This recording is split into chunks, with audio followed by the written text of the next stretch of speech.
This is Paul McGann, and you're listening to the Fiveish Fangirls podcast. Fiveish Fangirls, I love you, and I'm one of the Fiveish. In fact, I'm the biggest one of the Fiveish. I am the Sixth Doctor Colin Baker, and I wish you all well. Have fun.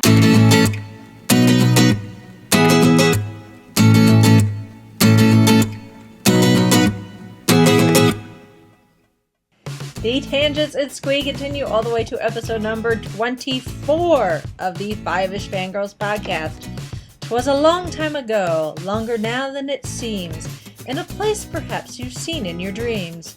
For the story you're about to be told began with the holiday worlds of old. Now you've probably wondered where holidays come from. If you haven't, I'd say it's time you begun. Welcome everyone to this week's episode of the Fiveish Fangirls podcast. So glad you could join us. Let's start off like we do every week by going around the virtual table and see who has joined us this week. This is Brittany in Fort Pierce. This is Chrissy in Salt Lake City. This is Sally from Wisconsin. Mitch in Kitchener, Ontario. And I am Rachel in Indianapolis, Indiana. We're all here this week. Yay! Hooray! We're not ish this week. Yes. We're actually 5. Yeah. So, yay! Oh. Hooray! So, now that we're all here and gathered, let's jump straight into news. Right. First piece of news, Grace Point got canceled. No surprise. Sorry. Yeah. That's really all you need to know. This is the thing, is Broadchurch was awesome. Grace Point just felt like warmed over leftovers. And, because it was exactly pretty much the same. Yeah, the stuff that was different wasn't enough different. Right. Yeah.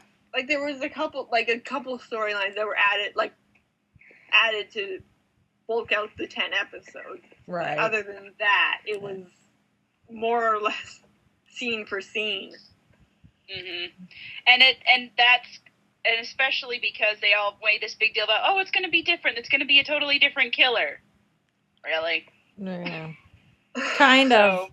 Go watch Broadchurch. It's on Netflix now, so if you've been curious. Well, it's the original, and it's getting a second season. Yes. Yeah. So that's and BBC America Don't get caught up on the first season of Broadchurch. If you haven't already, then tune in for season 2 in the new year. Yep. Well, I think they actually changed it because I saw a tweet somewhere that it's on BBC America. It's like in February or March. Now they had to change the date for, I don't know why, but I just saw they were like, schedule change. You're like, really? Okay. Yeah. But it will be on BBC America. Yeah. Eventually. In the new year. Yeah. And yeah, sometime in the new year. Yep. So yeah, they kind of didn't do so good. Yeah. And on my TV. Yeah.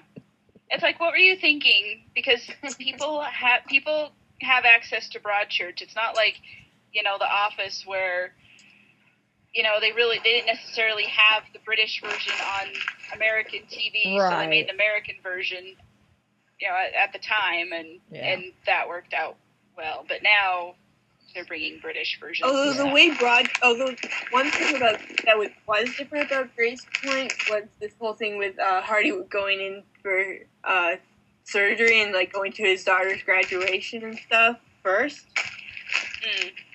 because they really added to that relationship in Grace Point. Mm. So, yeah, but they might have more with the daughter in season 2 of Broadchurch. I don't know. We'll watch and see. Yep. Anyway. Yep. Well, in other news, unfortunately, we've lost after our retrospective last week, talking about how we kept, talking about losing people in the Doctor Who family. Actor Tom Adams passed away at the age of 76. He's best known for playing Commander Vorshak, the leader of Seabase 4 in the Warriors of the Deep. So, obviously, our thoughts and prayers are with him and his family and all that, especially this time of year. It's always hard losing someone. So, another member of the Doctor Who family has passed on.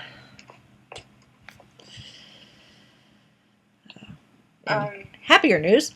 Yeah, and happier news. There's especially for Brittany. Comic-Con guest announcements. I'm gonna switch these a bit to go in chronological order. That would probably make sense. Next month, January 16th and 18th, it's Magic City Comic-Con, and they're having a Once Upon a Time reunion, which sounds strange because, I don't know, not really a reunion if the show's still on, is it? There's only one person on this list who has actually left, and that's because her story arc ended. Yeah. Much to my chagrin, but whatever. Fourth up is Georgina Haig, who of course plays Queen Elsa in Once Upon a Time. And like Chrissy said, her story arc just ended last week. And I'm hoping for some kind of cameo at one point again. Who knows? It can come visit. There's a portal. They left it open. Next, we have Sean McGuire, who of course plays Robin Hood, which is I like him, and I don't want to say anything what happens from last week in case of spoilers. Also, Christy Lang, who plays Marianne on Once Upon a Time, and also I just realized, and I can't believe I forgot, played Carly Diggle on Arrow. Like, oh, that's why I recognize her so well. Yeah, I remember watching Arrow, and I'm like, it's Marion! I watched it in backwards order. And then, last of the Once Upon a Time guest is Lee Arnberg, who plays one of our favorite dwarves, Grumpy! Yay, Grumpy! And he was also in Pirates of the Caribbean. He was one of the, what was his name?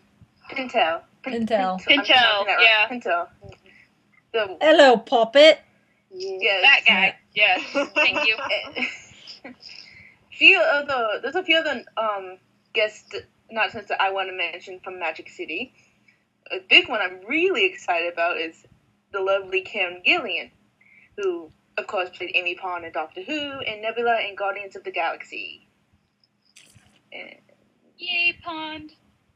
Karen's making the rounds. I probably should have added it, but they also announced that Karen's going to be at the Kansas City Planet Comic-Con in March. So if you can't make it to Miami, you can go to Kansas City. Which just makes it worse that she had to cancel Fan Expo.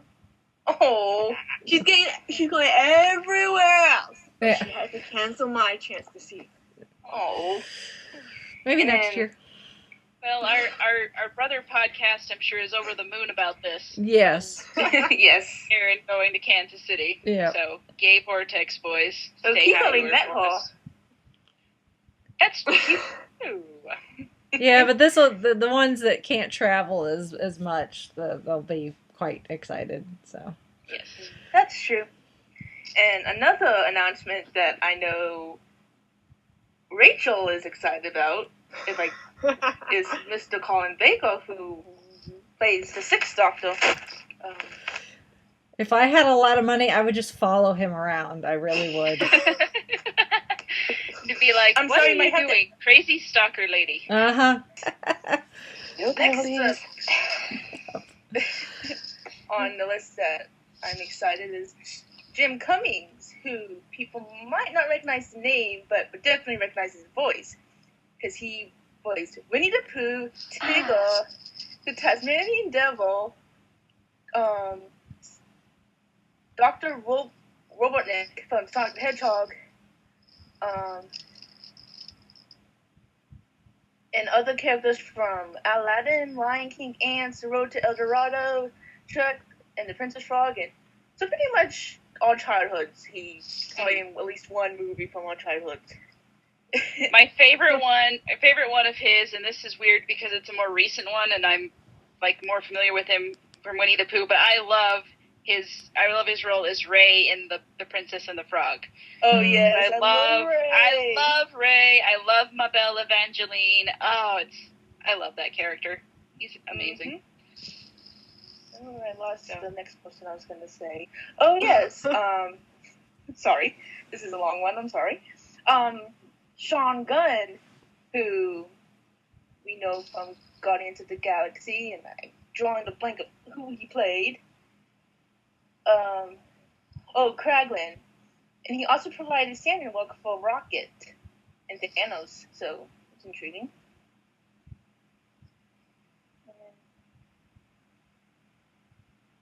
Another one is from our childhood. Another one from our childhood is August St. John, who played the original Red Power Ranger Jason Scott Lee.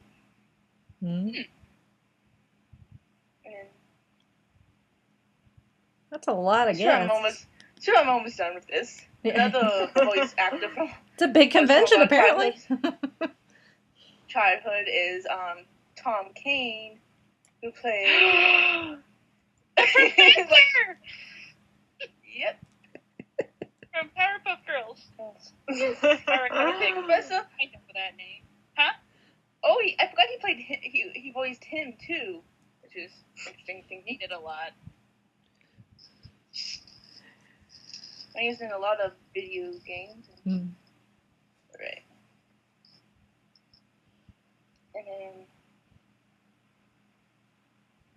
So if you can get to Miami in January. Yeah.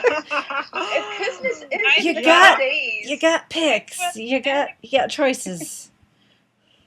All right, and then there's many more, and we'll have the link to that. And not done with conventions. There's another convention in Miami in June this time.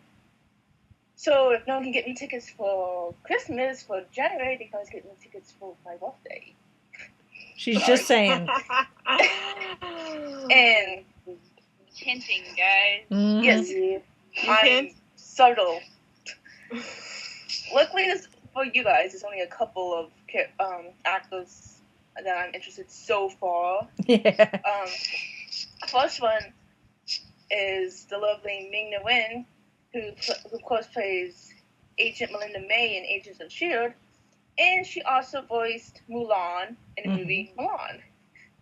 Which blows a lot of people's minds that Melinda May was Mulan. Now, I always knew that it was because I just remember her because back then Disney Channel, before it was like Teeny Bopper, Nickelodeon Central. Now they used to actually do behind the scenes specials about all the movies coming out, and I remember them interviewing her about playing Mulan, and so she was so when Agents of S.H.I.E.L.D. came out and it announced she was going to be in it, I'm like, oh, that's Mulan. So that's just always followed me around. I just always knew that. From ER and then Stargate Universe. And I'm sure Ming-Na Wen is real nice and will not kick your butt like Agent May will. Yeah. Get her bracelet. No, I've seen her in interviews, like at San Diego Comic-Con, like video interviews and stuff. And she's like, they're all like super awesome, nice people, having a good time. So, yeah. I love her like Instagram and Facebook posts. But next on the guest is our brother, podcast Shining Vortex, friend of the show, Simon Fisher Becker, who is known to us as Dorian Meldabar in Doctor Who, and he also was the Fat Friar in Harry Potter and the Sorcerer's Stone. Too bad he wasn't in the other one because I like him. And last but not least, he's a super nice guy. Convention guest announcements for SuperCon is the lovely Paul McGann, who of course is the 8th Doctor who plays the 8th Doctor in the Doctor Who series, and I really want to meet him. Make sure you go with a buddy, because you will walk off. You will walk away from that table, and you will not remember what your name is. Thanks for the advice. Yeah, you need a spotter for that one. You're like, okay, are you all right? Okay, no.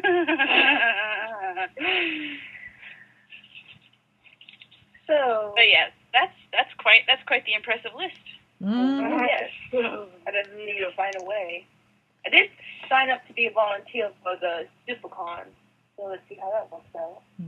Awesome. Fingers crossed. Yeah, you can send us a report. Anyway, well, our next item on the news list is going to bring us all down a little bit. It did me when I saw this, and I was even too distraught to even post it on Facebook.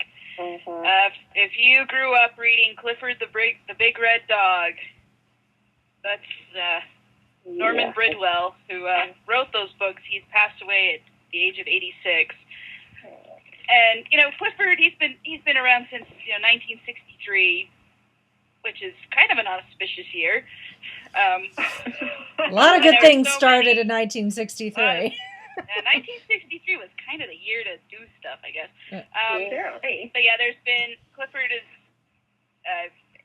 Clifford and Emily Elizabeth, and the books are always narrated by Emily, and they talked about Clifford, and he's this gigantic red dog, and they have adventures. And then there's Clifford's puppy days, which are funny because he's just this tiny little normal-sized puppy, and then he grows up to this big dog. And there was a TV show for a little while, and I had all the books, and I read them with my parents, and one of my favorite Tumblr posts, I should have pulled this up when I was thinking about it, but it's like somebody, they did like a realistic fan art of Clifford, like looking like an actual dog, and then there's a little Emily Elizabeth standing next to him, and they're like on a beach with a lighthouse, and then somebody going off that picture wrote a treatment of sort of an action movie of, Clifford was a genetic experiment, and you've probably seen it if you've been around Tumblr any amount of time, and I was just like, that would kind of be cool, if a little freaky, but you know what?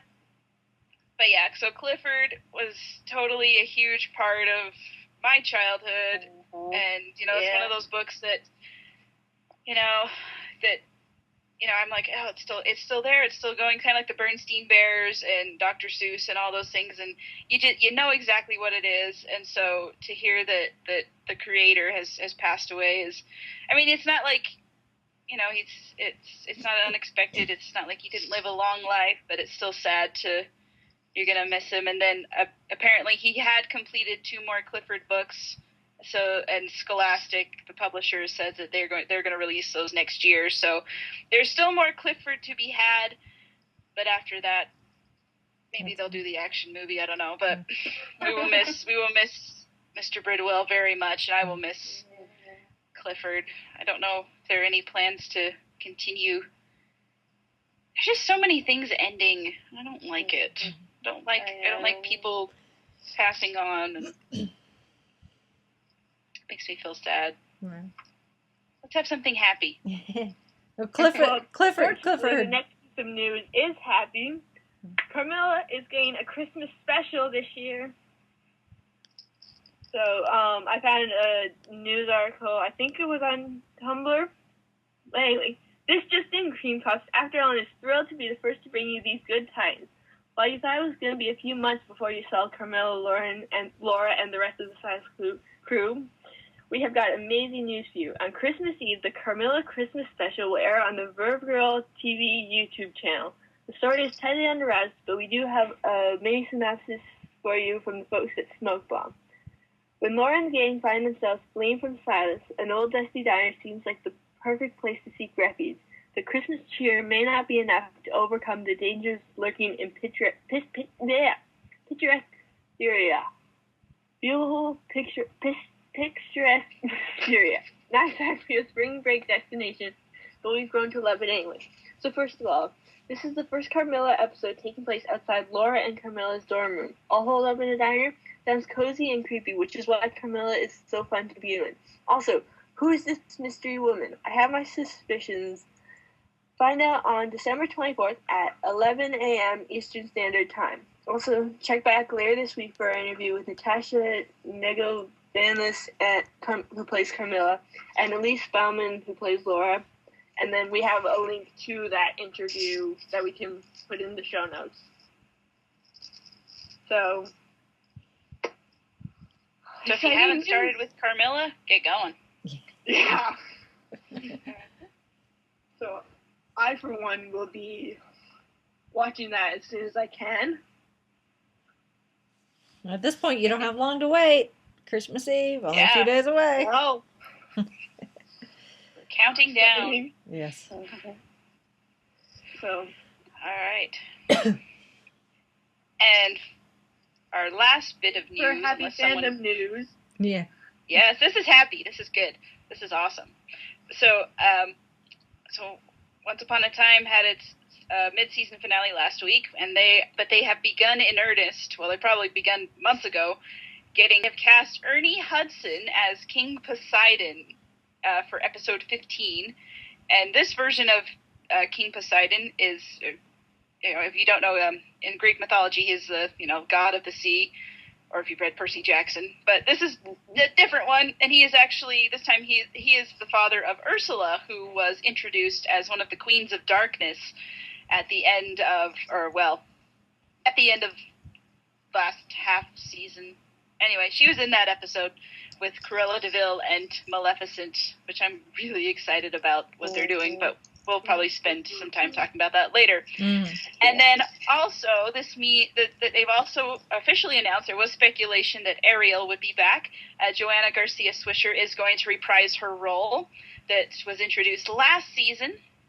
So this brings up some interesting possibilities for backstory, especially since they've already had Ursula in the show kind of peripherally, and she was supposed to be this benevolent sea goddess. So I'm kind of like, I wonder where the myth got, where the mermaid myth got kind of messed up, or if this is something else entirely. I don't know. I'm sure they'll explain it, but it's really cool. They got Ernie Hudson to play this part. So. And if you don't know who that is, go watch Ghostbusters. Yeah, go watch Ghostbusters. He's Winston. Yep. And we love him. So this is going to be exciting. If there's a regular paycheck, I'm in. You're hired.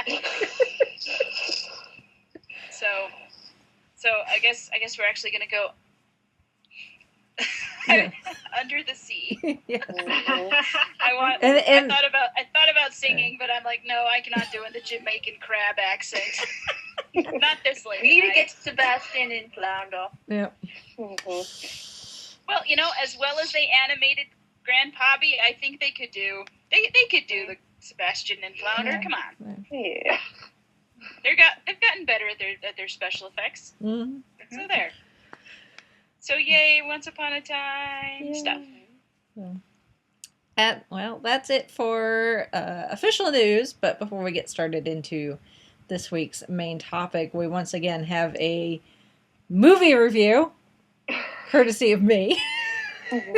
This will be as spoiler-free as I can keep it, but I did literally earlier today. As we're recording this, I finally got to go see The Hobbit, The Battle of Five Armies. And it was glorious and wonderful and epic and everything that I expect from Peter Jackson in these movies. And I'm sad that we're done visiting Middle-earth as far as Peter Jackson knows. I know Stephen Colbert is like, there's all that stuff in the indexes and, the peripheral stuff. And Peter Jackson's like, I'm going to go take a vacation. I'm like, yeah, probably good idea. That's what he said at the end of Lord of the Rings. Well, he Well, did. It did take over 10 years to have The Hobbit, So, Technically, he did take a break. yes. Yes. So, but Although the Tolkien estate does have the Silmarillion all wrapped up. They're not letting go of that puppy. Yeah. As far as movie rights are concerned. Yeah. They've already discussed this, so it's like, yeah. And you hate fun.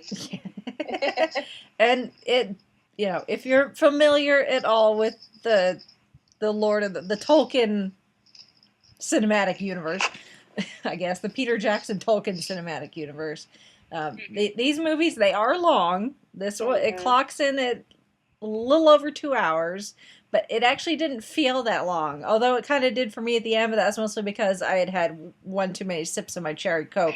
But that's a different story. I remember that one was like, That aside, it didn't feel that long. And I mean, if you saw the first two, and especially the Desolation of Smaug, I mean, it picks right up where Desolation of Smaug ended. With Smaug, the company has broken apart. Gandalf is off being captive, which he's making that a terrible habit.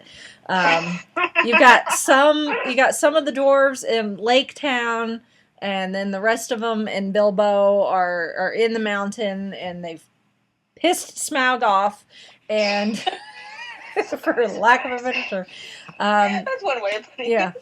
it. So, obviously I don't want to spoil anything, but I mean, if you've read the books, I want to say if you read The Hobbit, then you know what's going to happen, but I've read The Hobbit, and a lot of it, I was like, obviously, Peter Jackson has added stuff. There's characters that did not exist in the book, and he's added stuff that didn't occur in the books, or at least not officially in the books. They may appear in like an index somewhere that if you don't read those, you didn't know that Tolkien actually wrote it, which is what he did with Lord of the Rings. So there was several times where I'm like, I don't remember this in the book, but it has been a while since I read the book, so my memory is also fuzzy there. But that aside, it's just wonderful. There's Smaug attacking Lake Town and that whole thing, and then the battle of five. I mean, there really is the battle of five armies. Although the last army comes in like towards the end, so it's really the battle of four armies for like 90% of it, and then the last army comes in and helps finish out everything. But it's I remember who the army is. Yeah. Yeah. But what you'd expect from a big battle in these movies is exactly what you get. Just beautiful shots, overhead shots of land and just, bodies and, creatures, and you get, all these weird and fantastical creatures, these weird, like there's these like troll-like things, but they're not really trolls, and then they've got these giant like land worms that they have an actual name, but I've forgotten what they are. There's orcs, goblins, bats, the eagles, because the eagles always have to make an appearance at some point.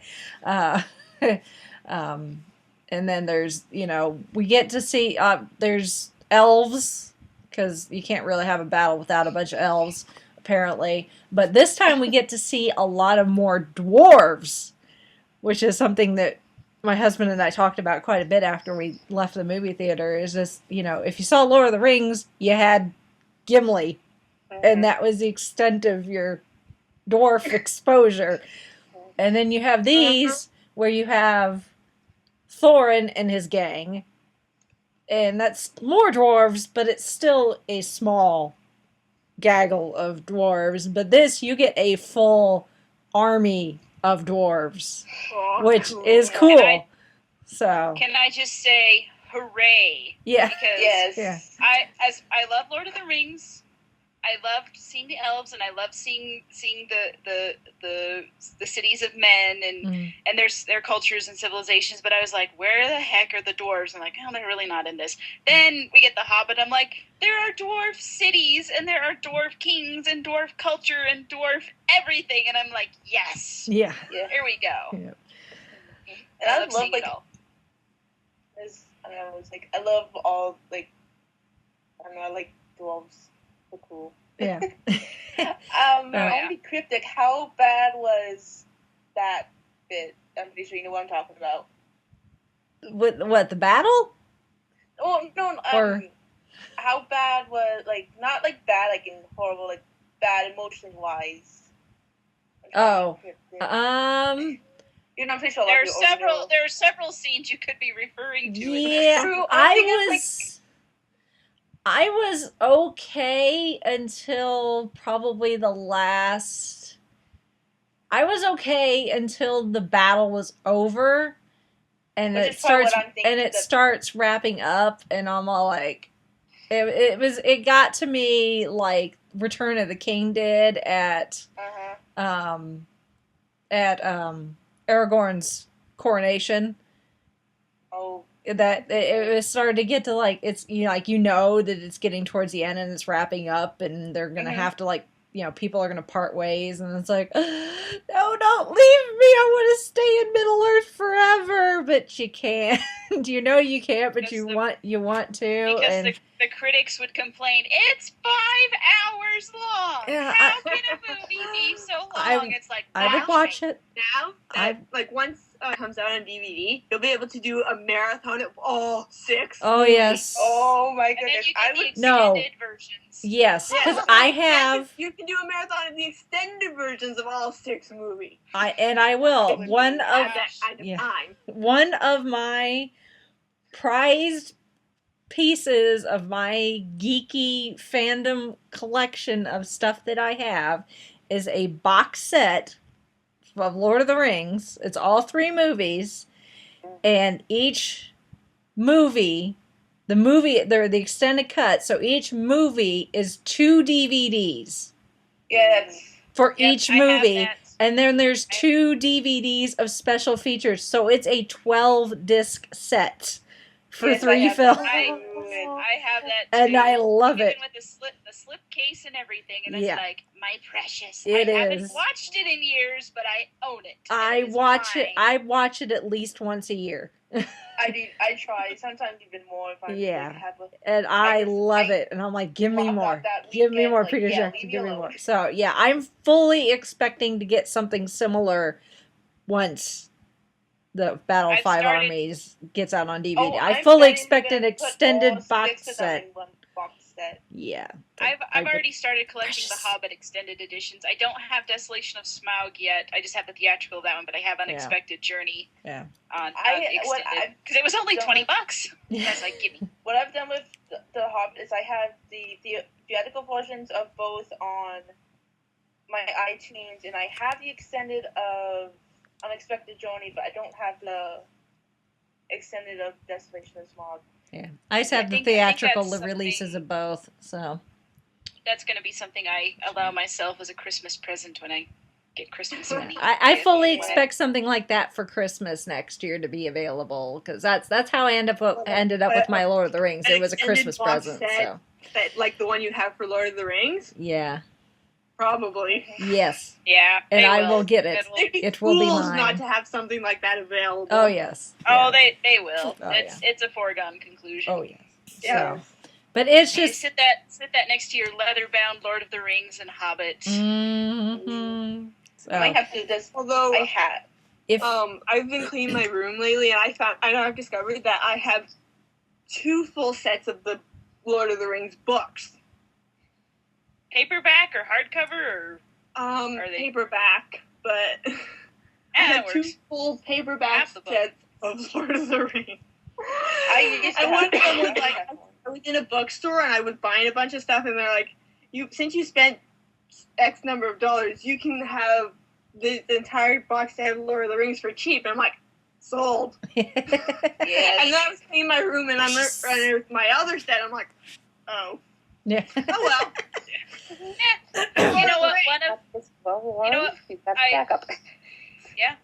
I ran into a Christmas gift list for bookworms, and I was like, oh, I wonder what's on here. And one of the top ones was, what's their favorite book? Is there a collector's edition available, or an illustrated, or like a special sort of thing? So it's like, oh yeah, that makes sense. Like, get me the leather bound or the 50th anniversary or whatever you've got.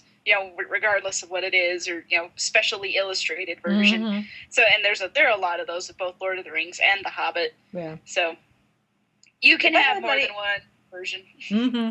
If I had the money, Just I to would look do at. that. Like, get like different versions, different the special editions. I mean, the inside's not gonna be too different, but it'd still be kind of like, whoop. Yeah. I used to have one, and the covers was so gorgeous. They were like these beautiful artworks, and then I lost them in the flood. And then two Christmas ago, I got the Hobbit and Lord of the Rings book set, and I'm not going to complain because it's the movie edition ones. It has the characters of the movies, which I don't mind too much. But I kind of wish I had my pretty artwork sign. I don't know. Yeah. And again, they're trying to remain spoiler free, but because it's the final installment and there's a big battle. Well, I would say unlike Lord of the Rings, but I'd be lying. There are characters who die.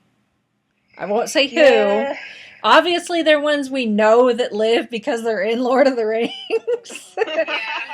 But if you read The Hobbit, you know who we're talking about. Yeah, there's some significant character deaths, and it's sad, and but they do set up towards the end. They do make mention of some things, and some things happen that set up the events in Lord of the Rings. Although they do leave some stuff that's not explained.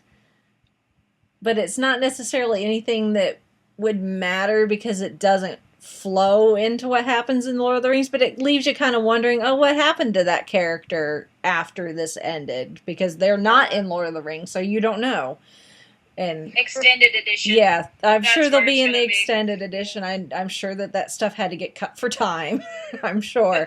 But it is kind of nice because if you want to, once they all come out on DVD, you could marathon it, and it does jump into the Fellowship of the Ring. If you remember how the Unexpected Journey begins, Yes. the Battle of Five Armies bookends that, which is really nice. Nice. I like that. Yeah. I And kind of hope they would do that. yeah. Yeah. So, That's what yeah, I was like- saying, So Yeah, that but going- that's a nice way to end it, but then you can pick up with Fellowship and be like, oh yeah. Yeah. Ta-da. Going back to like the character deaths, I guess, because I've read the book many times, and like I'm watching the first two movies, and there's certain characters that I'm like, oh, I really like you. Dang it, you're one of the ones that doesn't make it. Yeah. Oh, why did you make me like this one? Why couldn't this just be random dwarf number 6? Yeah. Or something? right? And isn't that I know I've seen some on Tumblr says they're saying, well, I know this one survives because I know where he dies. I'm like, that's cheerful. Yeah. But I was thinking the same thing. Yeah. Okay, well, So anyway. unlike Return of the King, there's not like the multiple where it fades out and you think it's over. And then it fades back in. Peter Jackson learned his lesson, and the ending is the ending. And then when the credits start rolling, that's it. There's no post-credit or anything. We stayed for the credits, though, just because they did the same thing with the credits for this one, where they have the conceptual art that's been drawn by Alan Lee and the other guy, the two artists that did a lot of the conceptual art. So the pencil drawings of like the characters with their name, and then artifacts and maps and stuff that play, and the song, if you saw Billy Boyd record for this plays during the credits, so it's beautiful. It's not quite as moving as the Into the West, but it's still a beautiful song, and Billy Boyd's just got a beautiful voice. So if you're like me and you're a nerd and you like seeing like the concept art, stick around for the credits, but you don't have to. So At least it was I just stick to the end of the credits, even if I know nothing's gonna be at. The main reason I do it is so I don't get caught in traffic. yeah. That's true too. Especially when you go to a movie theater that butts up against your local mall and it's the weekend before Christmas. Yeah, that is true. You take your life into your own hands. Yeah. With that. So, although it wasn't too bad today, but yeah. So that's my little review of Battle of Five Armies, The Hobbit. So go see it. Now, It's wonderful. Just It's watch your only fluid because- intake. Only because you multiple endings of Return of the King. I got one thing to say to you. Best Picture Oscar. Exactly. Yep. So there.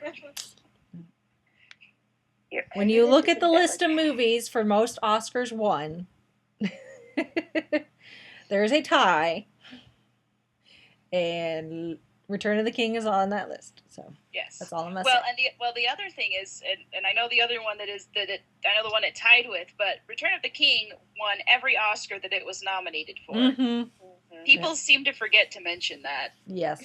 So, and the other movie that it's tied with did not, because it lost out on a couple of supporting actor Oscars. Mm. So, the end. Yeah. I can actually agree with awards this time. That's not like people's choice. Yeah. I can actually agree. Yeah. Well, that's the last Oscar season I really agreed with anything they did, Yeah. because since then it's just been pretentious crap ever since. Excuse me. So anyway, So, off Yeah. of that topic. but speaking of movies, we're going to get a bit more time specific here, and it is, as we were saying at the time of recording, Christmas Eve is nigh upon us, only a few days away, which means Christmas is coming up very, very quickly. Amazing how that works every year. Christmas is right after Christmas Eve. Who knew? You'd think that's by design. I know. So this week we're going to do another top 10, and of course we're all doing air quotes when we say top 10. But this week we're going to share our top 10 favorite Christmas/holiday movies, because there are movies that are Christmas-ish, but also maybe encompass other holidays as well, like Thanksgiving and New Year's and all that. So, but movies you would expect to probably see on like TV, or you finally break out the VHS and DVD and watch this particular time of year. So, Or Netflix. yeah, or Netflix, like I Whatever- did earlier. whatever- I prefer the Prefers- Netflix for my Christmas movie viewing this year. Yeah. Whatever your preferred media delivery Yep. is. So these are obviously in no particular order. We just made a list and checked it twice, and these are the ones that we decided. Yes, if we can only watch so many movies this time of year, these are the ones we make sure to watch. That's I think the biggest thing. So we'll go around the table here, and everyone can have their say. But I guess I'll start because I started the list. So I started typing first, so mine are at the top. But we'll go around, and then we'll go around again. So everybody gets a little talking break. So my top one is one that I hate to say this because I said it earlier. I am the president of the redundancy department. I actually watched this one this week. But it is one. Sorry. I didn't come up with the title of the movie, so, it's not my fault. Blame it on Hugh Grant. I don't know. But Blame it on all of them. yeah. But one of my absolute favorite Christmas movies of all time is Love Actually. Which, like we were saying in our pre-show meeting before we started recording, it's a fantastic movie, not family friendly. No. This is not one you watch with the kids in the room, because there is cursing and nudity and drug references and drinking, and it's great if you're an adult. Just don't let little Johnny or Susie watch it. But it's one of those where it's an all-star cast. I mean, if pretty much the entire British acting pool is in this movie.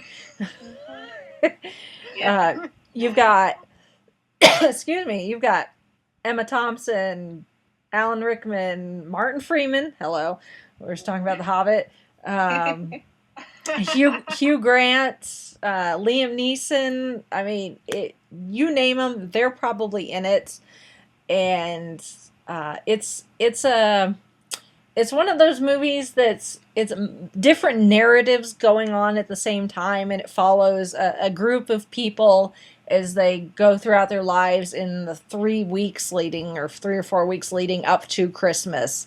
And as the movie goes on, you realize that a lot of these people are connected to others. Like you have Hugh Grant, who's the Prime Minister of Great Britain, which is interesting. But then you've got Emma Thompson, who's your stereotypical, housewife and mother, and she's got her kids, and her kids are in the Christmas pageant or the nativity play, and her daughter gets to be first lobster. Because apparently there was more than one lobster at the birth of our Lord Jesus Christ. And she's married to Alan Rickman's character, which, if you're a Harry Potter fan, you're like, wait, Snape's married to Sybil Charlene? But that's a British acting pool, really small. But then you realize that Emma Thompson's character he's the Prime Minister's sister. And it's just, there's connections like that. And, there's drama, there's love, there's a wedding, there's death, unfortunately. But then it all culminates together at the end with Christmas. And most of the characters end up interacting with each other, with a few exceptions. Like Bill Nighy's character never really interacts with any of the others, but they see him because he plays a washed-up rock and roll star that's trying to make a comeback at Christmas. And you see him on the TV, and you see them watching him on the TV. So that's as close as the interaction comes. But it's just one of those. It's silly, and there's a lot of tropes in it that you would expect from like romantic comedies. But it's so well done, seeing the way these characters interact with each other, and it's set at Christmas. And Christmas is one of those times of year where family and friends is very important. Not that it isn't the rest of the year, but it seems to become more important. And being with the ones that you care about becomes the bow on top of the ribbon, I guess. So, but it's on Netflix. It's on DVD. It's like I said, watch it, but just not with your kids in the room, because there's not child-friendly stuff in it. Yep. But that's my first pick. Okay. I guess, so am I going next? Yeah. Okay. Sorry, we're just going down the list here. Yeah.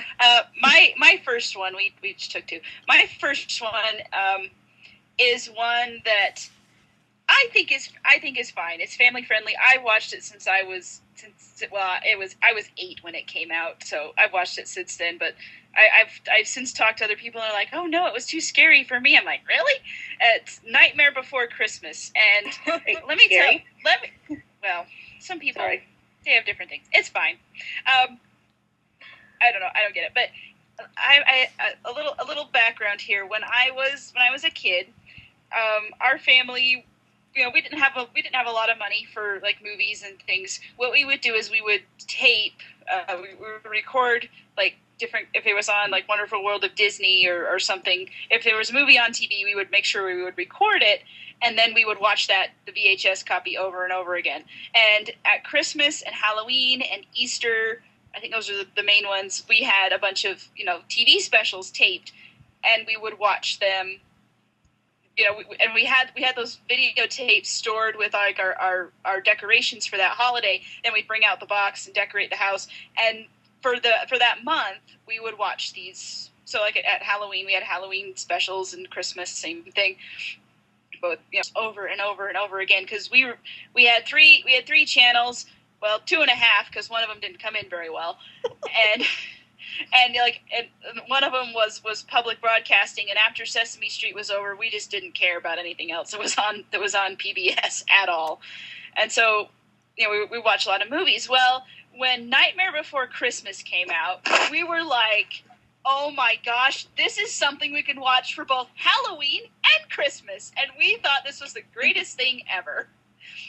thus we watched this movie over and over again, and I simply adore it. It is. This is kind of my thought on Nightmare Before Christmas, because you can't really categorize it as a Halloween movie or a Christmas movie as much as you want to try. And we librarians have this problem because sometimes we want to sort books into like mystery, romance, science fiction, fantasy. Well, there are some romances that are also mysteries, and some mysteries that are also science fiction and horror and Western get sort of like, how is this just one genre? But it's not. And this is kind of the different. This is sort of the thing with Nightmare Before Christmas, is when you're blending Halloween and Christmas. Like when you have Halloween, the fun about Halloween is the spooky atmosphere and telling ghost stories and being scared. Or it's, the fall harvest season, or, you have pumpkins and you have scarecrows and candy corn and witches, and it's just kind of that fall spooky kind of atmosphere. It's just fun. And there's really no, there's not a whole lot more behind it than just having fun with the scary, spooky. You're looking for the atmosphere. Christmas, on the other hand, this is just kind of me spouting off. Christmas is, about peace on earth and goodwill to men and being kind to one another and finding the good in others. And yeah, we kind of get hyped up on the gifts and the commercialism and all that stuff that people often complain about. But there's like, you're looking for warm fuzzies during Christmas time. That good feeling of giving to others and feeling like, yeah, maybe the entire world isn't just hopeless BS, And it's like, how do you combine those two holidays together? And I think it's like Nightmare Before Christmas has the spooky Halloween atmosphere, but in the end, it also has that hopeful Christmas message of, because in the movie, Jack Skellington he's all about, I don't like what I'm doing. I'm bored. I do the same thing all the time, and this is all meaningless. And why am I still doing this? And then he discovers Christmas, and it's kind of like, when you're a kid and you're learning about, why Christmas is important and, the magic of Santa, or, you're learning to give to others and things like that. But the thing is, Jack and the people of Halloween Town really don't have a context of how do you give to others and make them feel good. So they, so it bombs horribly because all they can give is like, decapitated heads to kids. But they want to try anyway, and it's the trying that is really funny and kind of it's fun. It's a dark comedy. It's funny in a very macabre sort of way. But at the same time, there's that kind of that tragic end when Jack gets blown out of the sky. I know this is like spoilers, but it's 20 years old, so sorry. But Jack is flying his sleigh as the evil Santa. Well, not really evil, but the Halloween Santa, and he gets blown out of the sky, and then he's singing in the graveyard. He's like, he realizes that maybe this wasn't such a good idea after all, and he realizes that his place is in Halloween Town, and he is good at what he does, and his thing is to take pride in what he can do, because not everybody can do what he can do, and not everybody can do what Santa does. It kind of reminds me a little bit of Wreck-It Ralph, where you've got this character who is in the villain role in the video game, and how important that role is, even though it's underappreciated and it might not be, he might want to try something new, and then he realizes, I'm the villain, and that's important and that's a good thing. But then the other characters realize, oh, we need to appreciate him because without him, we don't have a game, and that kind of thing. So it's sort of the same thing with Jack, and then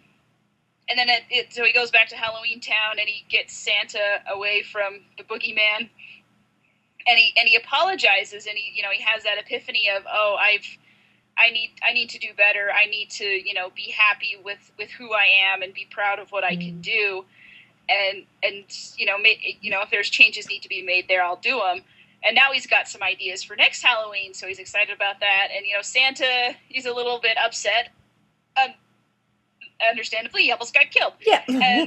But he still forgives Jack, and there's Sally, and she's a phenomenal character. Like, she's one of my favorites in that movie. And it's a very simple story, and so it didn't leave a lot of character exploration. But I kind of wish they had more about her and why.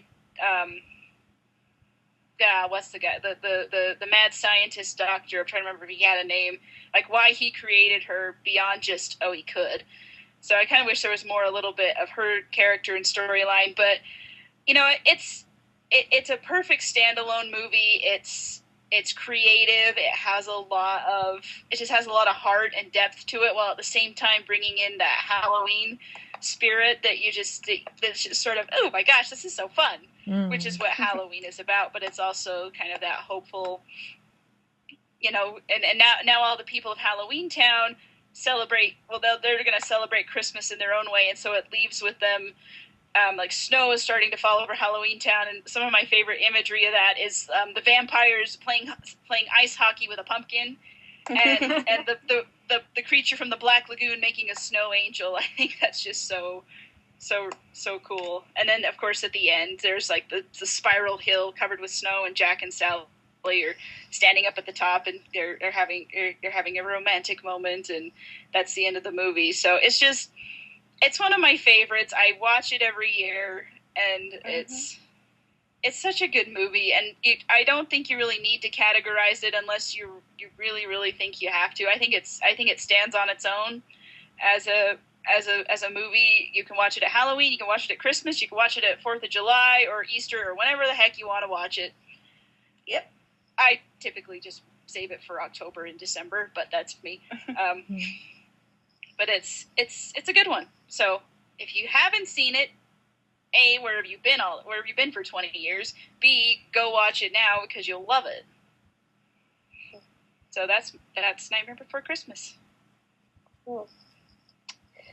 Well, my first of the two, I've been watching this one every Christmas since I can remember, and it's White Christmas.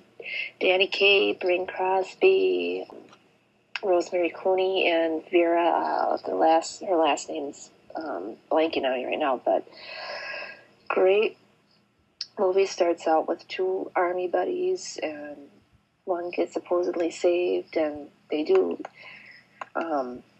Wilson and sorry, but just great family fun, a lot of great scenes. The sisters, played by Rosemary Clooney and Vera, just fantastic, and they team up with Bing Crosby and Danny Kaye's character and wind up heading to Vermont, and no snow. Wallace and Davis decide we're going to do our show there because the inn that they happen to wind up at happens to be their former general. And, he's in charge of this, so help him out. And great music. And the one scene that always has me cracking up is to save Rosemary Clooney and her sister's character. Danny Kaye and Bing are just like, okay, I've got an idea. So they do the sisters routine and lip sync, and just hilarious because you can kind of tell that they both, Danny Kaye and Bing Crosby, were trying their hardest not to break out laughing and destroy the whole scene during that take. But I mean, the best things happen when you're dancing. That song, White Christmas. What can I say? What else can I say? It's a great old movie that I think stands the test of time. I can remember when I watched it, I kind of went a little heavy on the Tumblr and reblogging the gifs that I could find with the classic scenes. That's a top for a lot of people. I have friends that the day after Halloween, that's like the first movie they watch. Is White Christmas. And some of them don't wait till after Halloween. It's just one of those classic old Hollywood musicals with this the stars of the era, doing their thing, singing and dancing and. Mm-hmm. So. Always a classic. Will never go out of style. Exactly. My first pick was Home Alone, which I haven't seen in a while, but it is one of the ones on this list I have seen, so I'm going with it.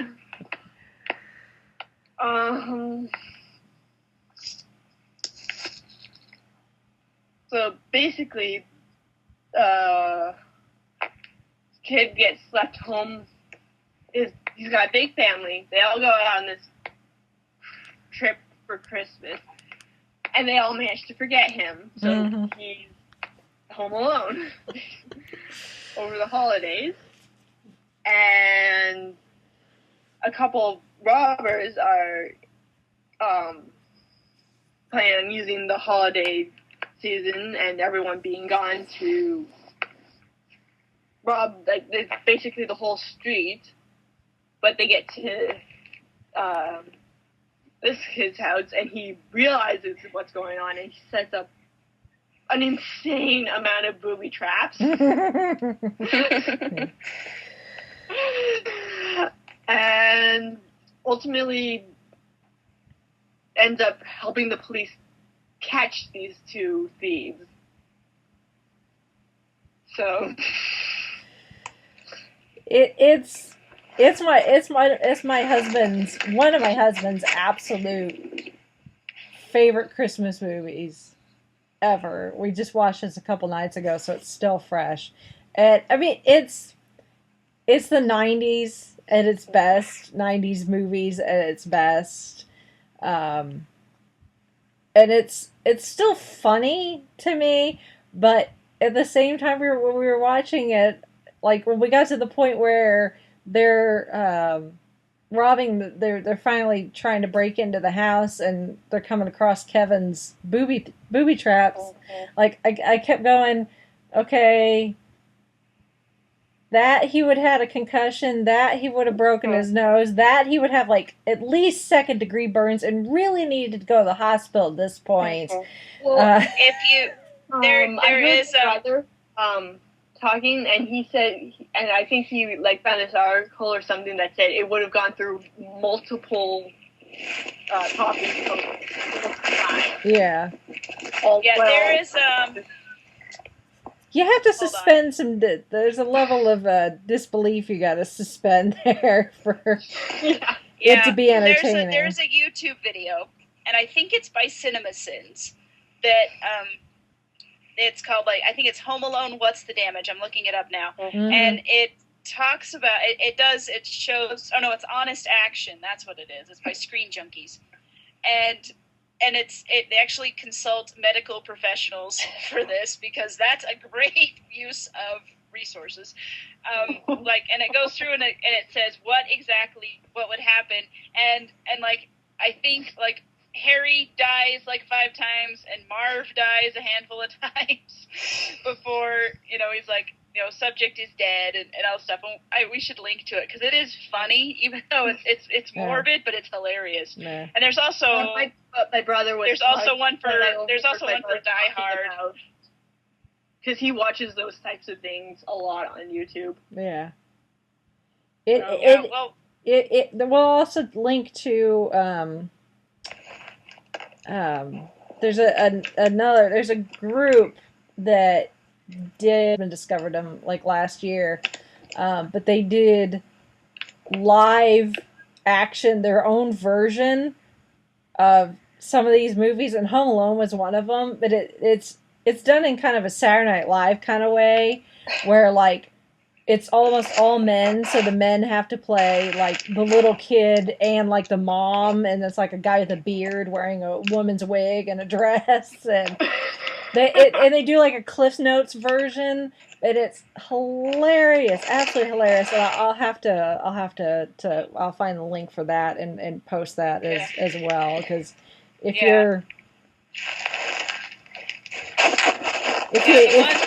The one we owned the sequel we owned Home Alone 2. And that was one we watched a lot. And, I mean, it's basically the same thing, with Tim Curry being Tim Curry and awesome. But now, like, with the whole, after, post 9/11 and the airport security being more stringent, this movie couldn't be made nowadays. No. Which is probably a good thing, because they've tried to replicate it since, and they haven't been quite as good. Like this original is you can't touch it. I mean, the sequel's fine, the one with the McAllisters, but the third one is like, it's awful. But this one is it's a treasure, and it's a treat, and I love it. Yeah.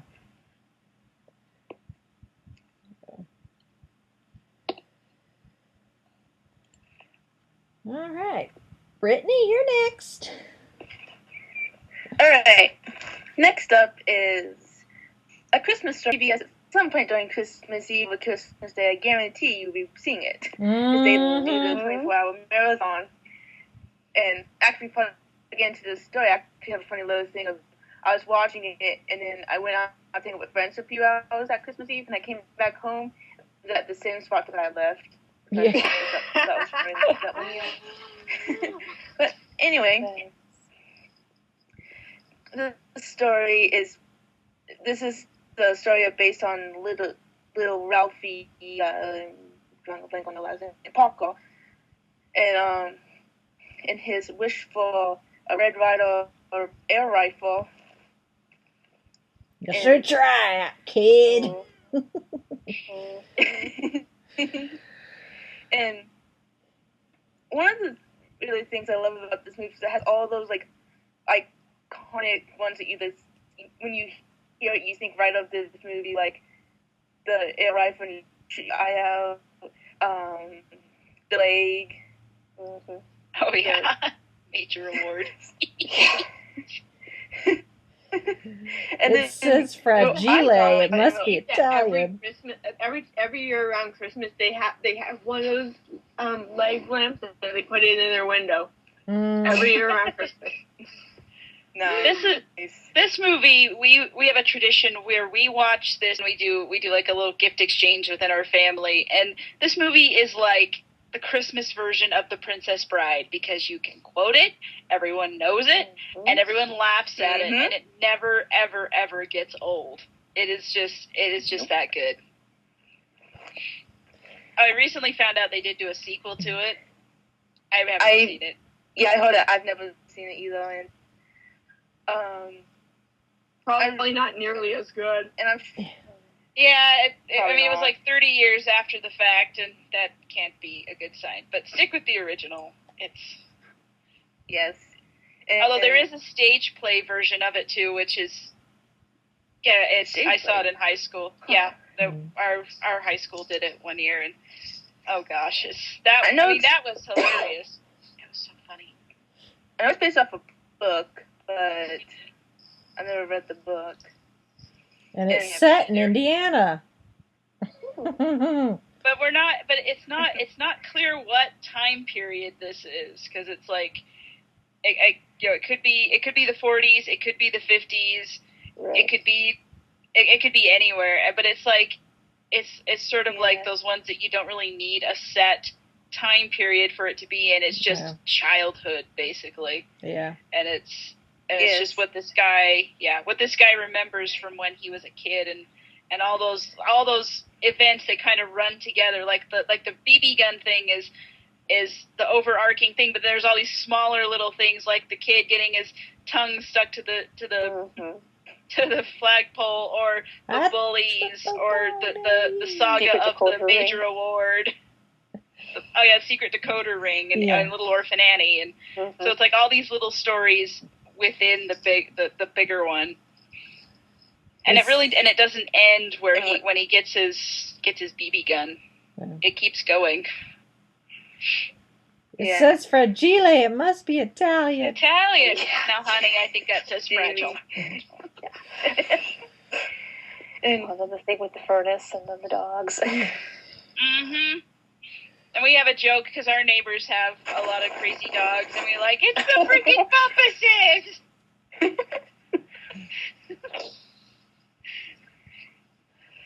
My mom will call my brother Bumpus when his dog comes barging in the house. Get your dog out of here, Bumpus! A bit of trivia with that particular movie is if you go to Walt Disney World, the Magic Kingdom, there's an attraction called the Carousel Progress. And what it is it takes you through the life of an American family through several different decades and shows how technology changes with the passing of the years, going from gas lamps to electricity and television, radio, television, that sort of thing. But the narrator through the entire attraction is the same guy who's the narrator for A Christmas Story. Is grown up Ralphie's voice. It should be something you would know, of course. Oh, and also Peter Billingsley, who plays Ralphie, he is one of the producers for the first Iron Man movie, and he actually has a cameo in that one. Oh, he's one of the scientists. He's the scientist that Obadiah Stane comes in, and he's like, make the arc reactor smaller, and he's like, Tony Stark built this in a cave with spare parts, and the scientist. Oh, yes. He's the one that's like, I'm not Tony Stark, and that's Peter Billingsley. That's grown-up Ralphie. Right. And I didn't know this. Someone had to point this out to me, and I was like, oh, yeah, I guess that is him. Because now he's like a big movie producer or something. Mm-hmm. He doesn't act as much, but he's still making movies. A non-really Christmassy thing that this movie is about, use Budge a lot instead of like a bad one. Oh, yeah, that's the other one everybody knows. Oh, Budge. Only I didn't say Budge. I said the word. The mean mother of dirty words. The F word. My old man was a true master of profanity. He worked in profanity the way some artists work in oils or clay. And they actually do sell a fudge during Christmas, with or without nuts. It has little Ralphie, and it says, ooh, fudge. Oh, that is amazing. Mm-hmm. Oh, my. Well, that actually kind of works as a good segue into my other choice. Speaking of dirty words, and the guys on Traveling the Vortex actually kind of got off the tangent about Christmas movies on last week's episode. The boys going on a tangent? Yeah, I know. Go figure. And actually, this actually comes up in conversation, I think, every year when people talk about Christmas movies of whether this is actually a Christmas movie. But it's set at Christmas, and it's, again, I don't know what's wrong with me, probably because I don't have children, that I picked two movies that are not family friendly. This one even less so than Love Actually, but Die Hard. My husband and I are in agreement. We consider it a Christmas movie. It takes place in an office building while they're having their Christmas party. John McClane is coming to visit his wife. She's all like, he's all like, come to Christmas and celebrate the holidays. It'll be fun. And of course, it's like terrorists that are trying to kill his wife and all of her coworkers. But it's just, I'm not one normally for these types of movies, the shoot 'em up and, tough guy, type films. But this is just, it's cheesy enough and funny enough, because unfortunately I can't repeat the one that most people repeat because this is a family-friendly podcast. Yep. Yippee-ki-yay, fill in the blank. You can do part of it. Yes. Part of it. Yeah. But the rest, And not so much. Yeah. I know we were talking pre-show about what connection they have. I think it kind of dawned on me now what connection Love Actually and Die Hard might have. Yes. Would it be a particular actor? Yes, it would be. Alan Rickman. Yes. Oh, that's Just dawned on me. Yeah. Yeah. Which I will be honest, was one of the reasons I ever watched either movie in the first place, is because he's one of my absolute favorite actors in the entire universe. But it just so happens that both of the movies also happen to be really good. So my binge on, oh, I love this person, I have to watch every single thing they ever did, actually wasn't in vain. Because the movies I watched actually were pretty good. So, but, you know, wherever you stand on the debate of whether Die Hard is an actual Christmas movie or not, you know, that's fine. That's your opinion. I, on the other hand, you know, John McClane sending the body of one of the terrorists with a note in blood on his sweatshirt that says, "I now have a machine gun, ho, ho, ho." I mean, if that doesn't scream Christmas, I don't know what does. So, but again, not family friendly. There's nothing. You lucked out, Rachel, because there's nothing worse than finding a new favorite actor or actress and wanting to see everything they've been in, and then you encounter something they've been in that is utter crap. Well, yes, that is which true. Is why I quit seeking out movies with all the movies of my favorite actors, because I'm like, because when they're just starting out, Yeah.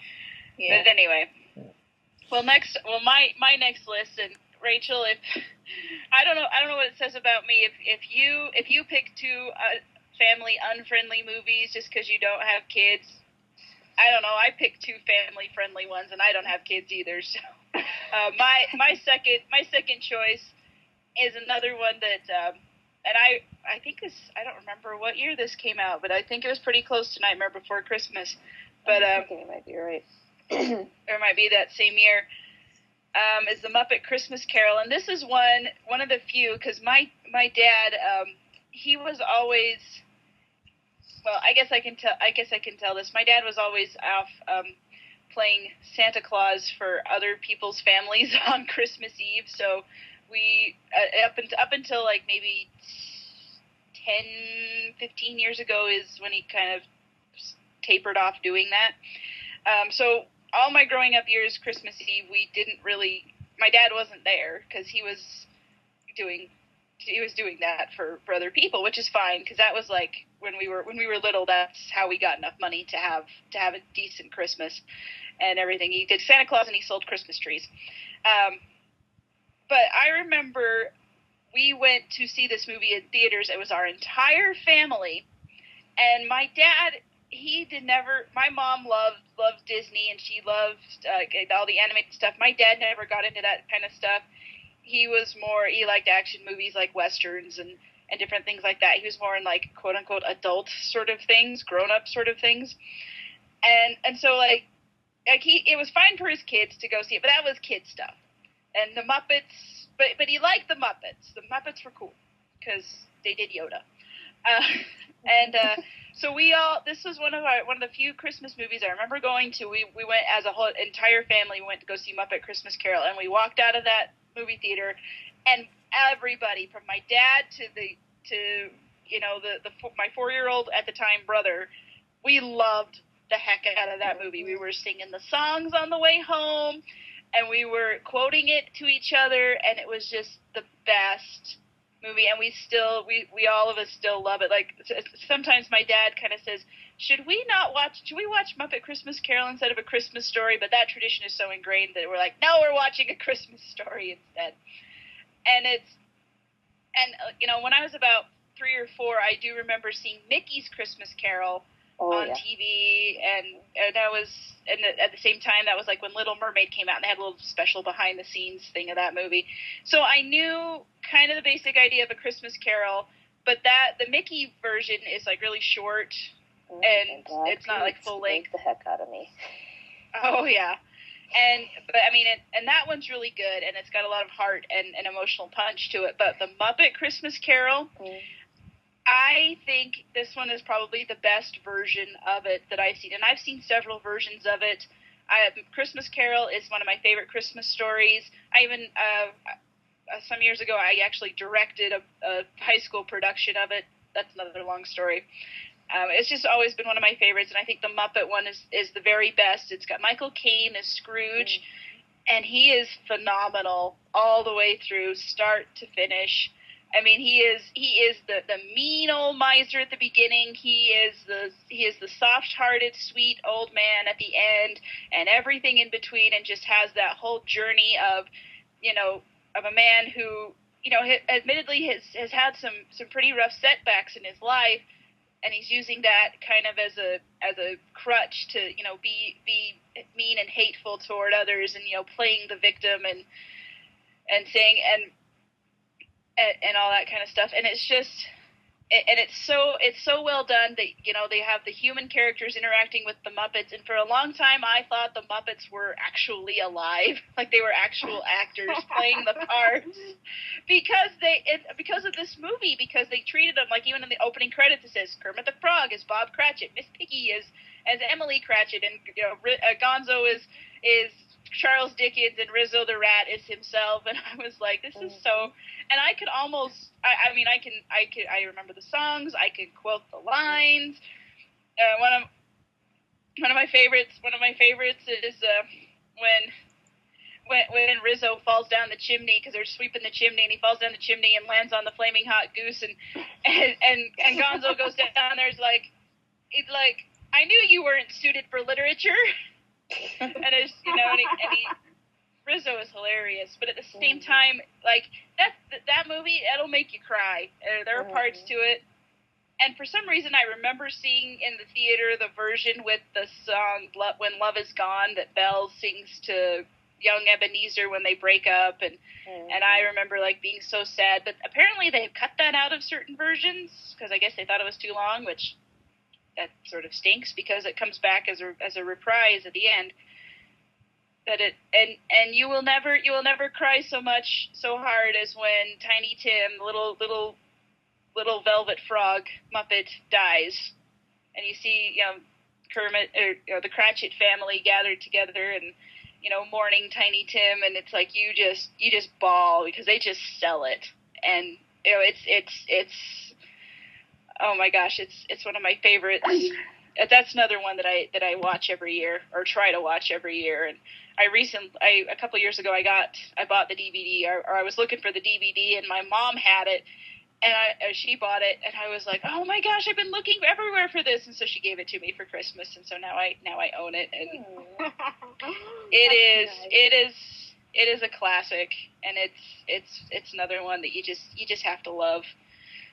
So I'm sure we have a lot of Muppet fans in our audience, and they're probably all nodding vigorously. I hope they are, because man, and I was reading up on something somewhere some time ago, Dickens Society in the UK, and they actually said that the Muppet Christmas Carol is one of the most faithful adaptations from Dickens' actual novel as a film.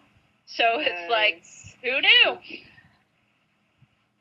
Yeah. And you have to appreciate the Bob Marley joke too, which when I was like 9, I didn't get it, but now that I'm older, I'm just like, oh, Jacob and Robert Marley, because obviously in the original there's just Jacob Marley, but they have Statler and Waldorf playing the character, both of them, so they have Scrooge have 2 different business partners. So it's a great Christmas movie, and one that everyone should definitely check out. That may have, I don't know what, because I know you say you don't remember what, wasn't one of the Muppet films that came out after Disney had acquired the rights to the Muppets? They had, I know, yeah, because it was released under the Disney label. It was after Jim Henson passed away, because it's dedicated to him. Muppet Christmas Carol, 1992. Oh, 92. I was almost thinking 94, but yeah, 92. That makes sense. 92. Yeah. And so Christmas Carol is just one of those classic and it's been done so many times, but you're bound to find a version that you're like, yes, that's my favorite, you know, whether it's the Muppets or animated or live action or, you know, whatever. So we may put a link to in the show notes. One of, actually, not to completely sidetrack here, but one of my favorite versions of A Christmas Carol was actually done at Disney. Bless you. Sorry. That was hefty. I couldn't get the mic mute in time. That just came out of nowhere. At Disney at Epcot, they used to have what they called the World Showcase Players, which unfortunately they're no longer entertainment that's available. But in the UK pavilion in Epcot, the World Showcase Players, they would come and do like short, like 20-minute versions of a couple different stories. So they did, like, I've seen them do like Romeo and Juliet, King Arthur. But then during the holiday season, they would do their version of A Christmas Carol. But it's supposed to be funny, so they put their own twist on it. So you said, reason you made me think of this is you said Bob Marley, and they take Bob Marley like, hey, Bob Marley, like Jamaican Bob Marley, which is hilarious. And they pull a person out of the audience and make them be Ebenezer Scrooge, and every time I'd ever seen them do it, they managed to get somebody that was willing to play along, which is always good. I'd hate to think what happens if they pulled somebody out and they decided they didn't want to be a good sport about it. Yeah. But I've got video of one of the years that we managed to catch them and see it, and it's utterly hilarious. So I'll make sure to post a link to that in the show notes. But I won't tell you all about it. You just have to watch the video because it's funnier that way. Anyway, tangent done. I want to get back real quick to the Muppet Christmas Carol. I think it's funny, like how Chris was saying, like she thought they were all like real, like the Muppets were real, and the Wikipedia, it does the same thing, starring Comet the Frog, Miss Piggy, the Great Gonzo. I thought that was really funny. I know, I love it. I love it when they do that because, and recently, and this is kind of getting off on a tangent, but recently, every year at Christmas, the Mormon Tabernacle Choir does a big concert, and they have special guests for their Christmas concert. This year, it was characters from Sesame Street, which was sort of a big deal because they're like, oh my gosh, because they've had like last year they had John Rhys Davies and Santino Fontana, who actually came back this year again to do with and he's the voice of Hans in Frozen. But anyway, I didn't get to go because tickets are at a premium. I mean, they're free, but you have to get on the waiting list, and the waiting list starts in like August. So good luck. But apparently some of my friends got tickets. I don't know how they did that.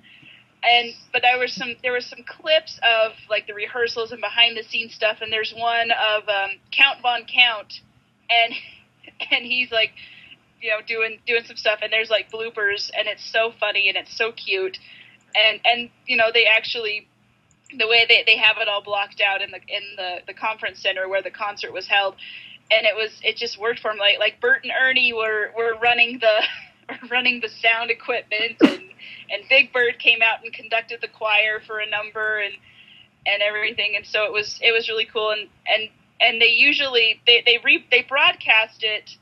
I think they might, I don't know if they post it online on their YouTube channel, but I do know they have, like, next year they'll have it on DVD available. But that's when I'm like, I gotta watch that one, because I just gotta see how the whole thing worked. But yeah, there was one with Count Von Count, and he was counting the choir in, and he kept messing up. I was just like, how do you mess that up? And the Muppet performer would stay in character for the little bloopers during rehearsal. It was so cute.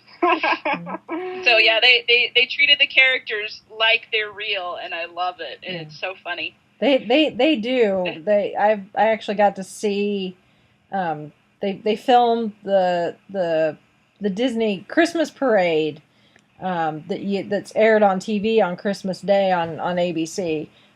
They actually filmed that in early December, and they film in Walt Disney World and then Disneyland, and then they edit it all together, and it makes sense, and they can add the special effects. And it's Frozen this year, so if you're not sick of Frozen, make sure you watch it on Christmas Day, because Anna and Elsa and all of them, they make an appearance. But a couple of years ago, usually when we go in December, the taping days usually coincide with when we're there, because it's usually right before our anniversary, and we usually tend to go around our anniversary. But one year we went, and it was also the same year Justin Bieber was there, and oh my, the crowds of the teeny boppy girls, don't even get me started. But aside from Justin Bieber, they had Kermit the Frog. And they were doing some stuff with Kermit the Frog. And because the park is open while they're filming, and the way they do it, they want to make sure like the castle is in the background. So they film in one of the little garden areas that all it is just like a wrought iron fence that's keeping them separated from the walkway as guests are going. So you can see the puppeteer doing the bit with Kermit, and you can see them filming, and they're filming in a way that you're only seeing Kermit. Kermit's only in frame. But when in between, or when they got done filming with Kermit, of course, like when Kermit was out, there were people there like, do not take pictures, do not do any video, anything. We want to preserve the mystery that is Kermit the Frog. Like, we do not want any shots of the puppeteer. But when they got done with Kermit, they had somebody come over and bring I would have thought they maybe put him like a case, but they put him in a bag. It was like a cloth bag, but the way they did it, the puppeteer kept Kermit on his arm and gingerly put his arm in the bag and gently put Kermit in there and slowly released his arm from inside Kermit's body, and then they closed the bag very carefully. So they were treating Kermit like he was really fragile, like, okay, hold your breath, you're going in the bag. Yeah, you're gonna go in the bag for a while, Kermit. We'll bring you back out if we need you. And it was kind of funny to see that, and it was. And I think I actually saw a video of that it was on the Muppet Facebook page of Kermit singing one of the songs from Muppet Christmas Carol, like just with all these people around, and it's the song "It Feels Like Christmas," but it's not. But in the video, it's like not in the movie. So I'm like, and I think it must be. I don't know if it was at Disney Park or somewhere else where they're just doing a video of Kermit singing Christmas songs with all the people. But I was I was like, man, they're singing this song from this movie with Kermit just out and about. And that reminded me of you talking about that. Yeah, they really make sure that they preserve that, as far as these Muppets, they're real. So okay, I could completely understand, as a kid that like, oh, that's he's a frog and he's married to a pig, and that's the way it works. And they have kids, and the boys are frogs and the girls are pigs. Yeah, exactly. It makes sense. Exactly. Absolutely. Yeah. Yep. Anyway, now we got off on a Muppet tangent. Yep. Well, I found the video of the Count Von Count outtakes. It's actually, they did a countdown to the Christmas concert, and said like 5 days to go or 4 days to go, and they just posted them on their Facebook page. But those are outtakes that I saw of that countdown, and it's funny. Yeah. He just stays in character the whole time, and it's like, that's awesome. Yep. So, yay Muppets. Yeah. Moving on. Final pick for favorite holiday movie. There's two versions of this movie, and I'm recommending them both. I love them both. It's Miracle on 34th Street, the 1947 version and the 1994 version. 1947 had Maureen O'Hara and Natalie Wood. 1994, Dylan McDermott, the late Sir Richard Earl, and the girl from Mrs. Doubtfire. Both classic story about the magic of Christmas, believing in Santa Claus, and storyline basically stays the same with the 1994 version, and very, very cool. Trying to think what else I can say. Just, and the whole thing with Macy's and if you can't find it at Macy's, let's go to this store, and really kind of the spirit of the holiday, and just a well-rounded classic. And for somebody who lost their belief or never believed, getting that person to believe and have that magic there. Mm-hmm.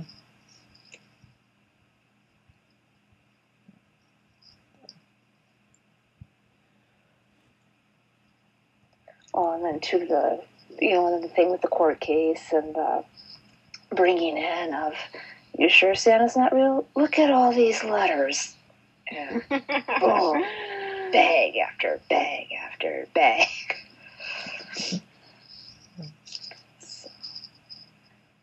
And the costuming of the 1994 version was just, fantastic. And casting, I mean, perfect to the boot.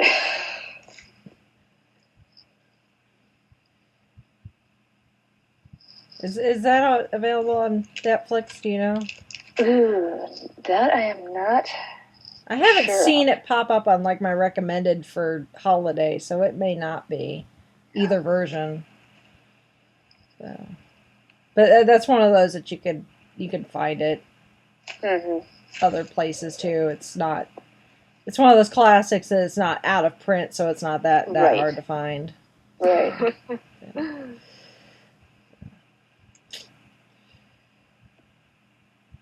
It's one of those that's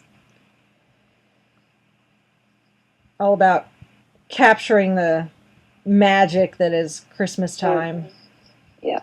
Making sure you don't lose the magic, no matter how old you get. So another classic. Speaking of Christmas magic, Yeah. my next choice is Elf. Which I just watched for the first time recently. It is so good. Like, I've been meaning to watch it for years. Probably ever since it came out, but I finally got around to it because of this podcast, so thanks. You're welcome. So, the story of a human boy who gets raised by elves and then gets told that he's actually human. His mom is dead by this point. He's like 30 years old. And so he goes to New York to search for his father, who works for like this big company that publishes children's books or approves children's books. And yeah. And if you don't know, the elf is played by Will Ferrell. Yeah. Yep. That too. And his dad is James which is a Caan. huge draw for that movie. Yeah. Will Ferrell is like, that's the perfect part for him. Yeah. For film, obviously, because it's got Will Ferrell in it, so it's not incredibly old, but it's got a following. The Elf does. I mean, it was so successful. There's a Broadway musical based on this movie. Oh, we have signs at the library for Christmas displays, and there's a picture of Buddy the Elf, and the caption is "Reading's my favorite," and we like have favorite books or Christmas books that on the displays. So I'm like, wow, we're using this as library display because people have seen the movie and know what it is, and they know who Buddy the Elf is, and they get the joke, and it's awesome. Yeah.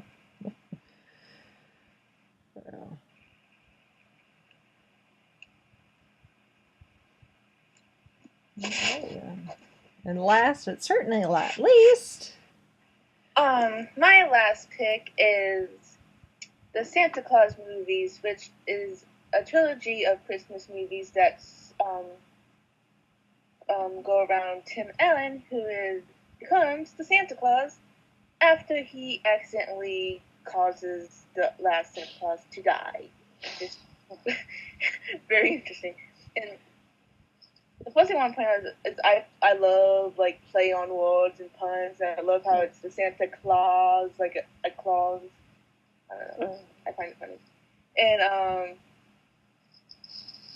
as a lot of people say, all three movies are good, but the first one's the best. At least that's what I think, and I hear a lot of people say. And Fiveish Allen plays a character named Scott Calvin, who, like I said, accidentally causes Santa Claus to fall from his own roof.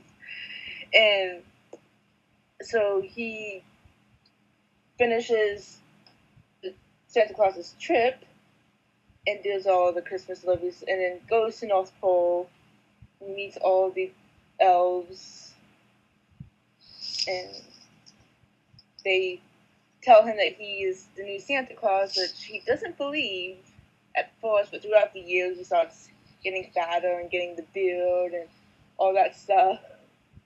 And then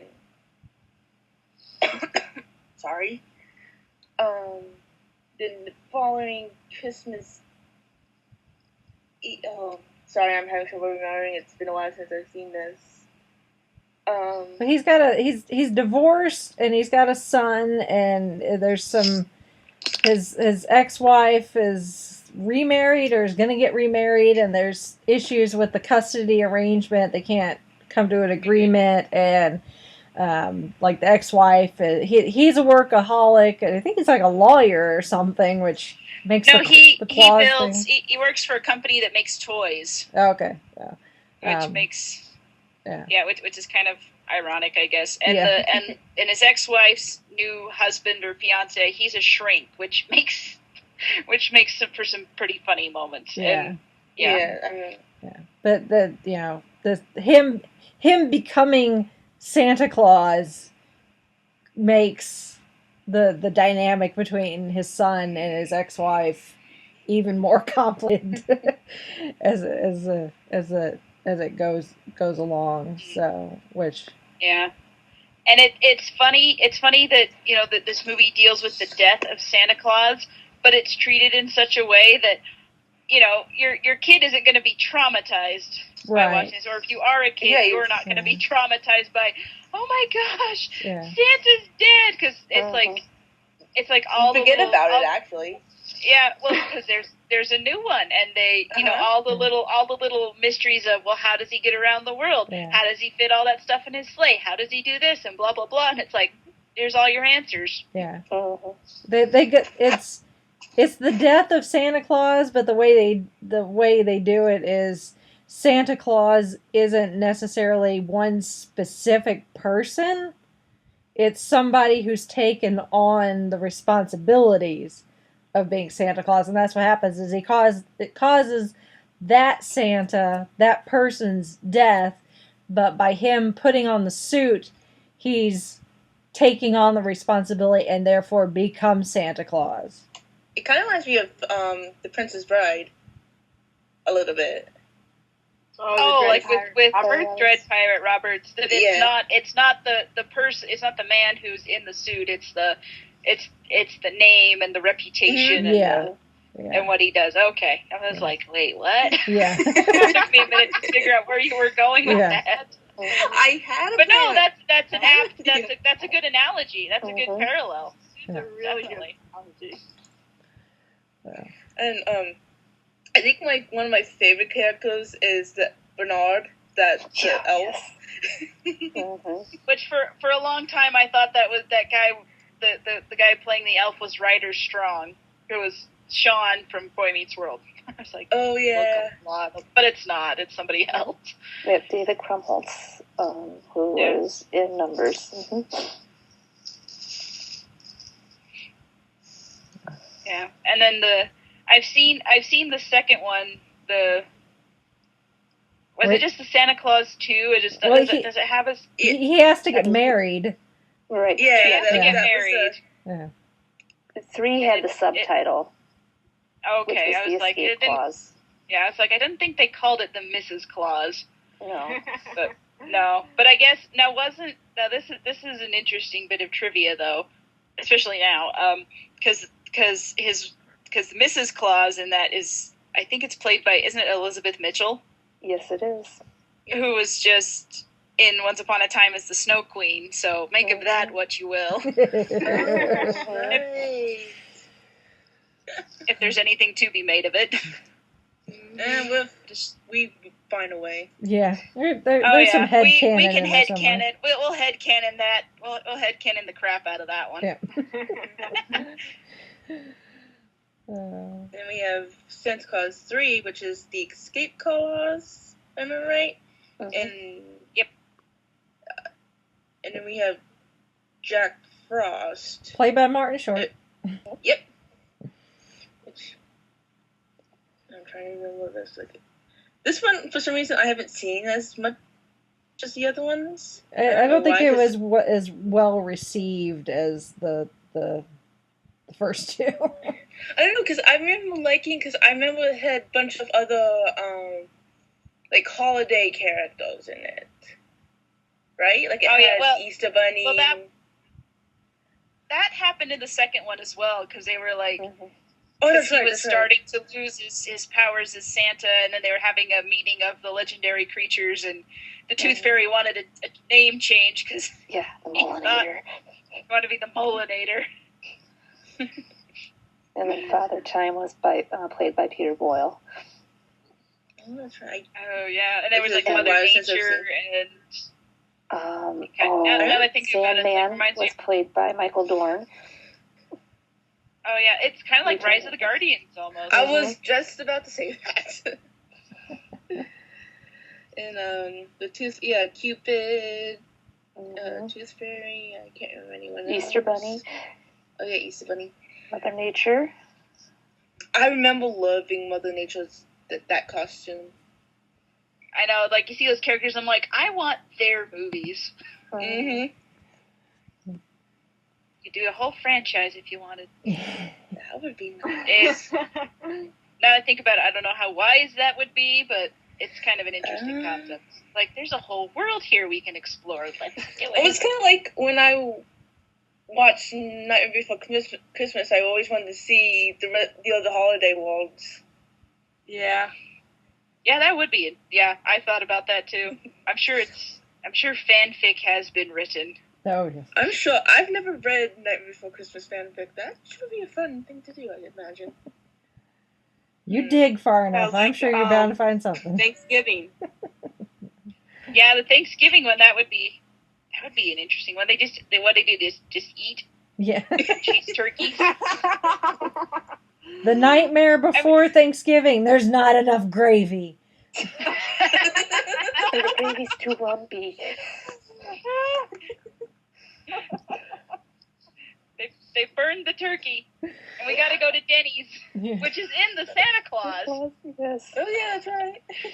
Mm-hmm. Or Valentine's Day. Oh, that would be fun. Oh my! There's a whole franchise there. Although I'm of two minds that I don't know that I want them to touch the Nightmare Before Christmas world anymore. Just leave it alone as it is. That's one of those direct to home video ideas. Yes, that no one ever hears about, but then you stumble on it oh, I wonder what this is. Oh, yeah. Maybe it's good. Anything somebody on YouTube has done something like that. Oh, yeah, that's something that like fan made. Yeah, something or other could do. Yeah. I don't know. Talented video animating people, get on that. I know you're out there. We've seen your stuff. It's awesome. Oh. Anyway, that's our official list, but we do have a few honorable mentions. Another one of my husband's favorites, and I grin and bear it through this one. Christmas Vacation, or National Lampoon's Christmas Vacation, if you want to get real technical with the title. I don't care for any of the National Lampoon movies. This one is the most tolerable. This is one. It's got its moments that are kind of funny, but for the most part, just that type of humor is just not my cup of tea. My husband, though, it's one of his favorites. This is one he's been watching since he was a kid, which really still not that family friendly. I mean, it is, but it isn't. But there's some cursing in there that, you know, you may want to plug the kids' ears, but, you know. Well, like, the 80s, wasn't it? Didn't it come out in the 80s? Yeah. It was a different time. Yeah. Very much a product of its time. Yeah. It is. And it's one that, you know, my husband and his family will sit there and quote it word for word, beginning, you know, from beginning to end, and him and his friends grew up watching it. Like, what, you know, one of his friends' parents, they have a Christmas ornament that's the Winnebago, and it puts a little button in, and it says some of the quotes from the movie. So, that are not podcast friendly. Yeah. And that one of those particular quotes is also the sound my husband's computer makes when he empties the trash on his recycle. Cousin Eddie quote. Yeah, it'd be that one. I can guess quote. which one that is. Yeah. Yeah, that was one I didn't see in its entirety until a few years ago, and I'm kind of like, well, I saw that. I can say I've seen that. I don't need to see it again. Yeah. Or I won't be too disappointed if I never see it again. Yeah. Oh. But I picked Muppet Christmas Carol, so what do I know? Yeah. Well, and another honorable mention, one you mentioned earlier, Mickey's Once Upon a Christmas, which can't go wrong with Disney. So especially Mickey Mouse. You can't. And I really love this one. It's three. There's several little Mickey Mouse themed Christmas things, and there's this one, and there's Snowed In at the House of Mouse. Which, if you ever watch the House of Mouse thing, it's like it's like all the Disney characters gathered together, and they have a Christmas thing, but and then they show short cartoons. But this one's a little different, where it's brand new. There's three. I don't know if they're like short cartoons, but they're sort of like mini episodes with the Disney characters. And there's three of them. One of them is with Donald Duck and his nephews Huey, Dewey, and Louie. And now I can't remember what this one is officially called. But basically, they keep doing Christmas all over again. It's sort of like Groundhog Day. And it's so clever and so funny. And the nephews, and it's only the nephews keep going through Christmas. And everything goes exactly the same.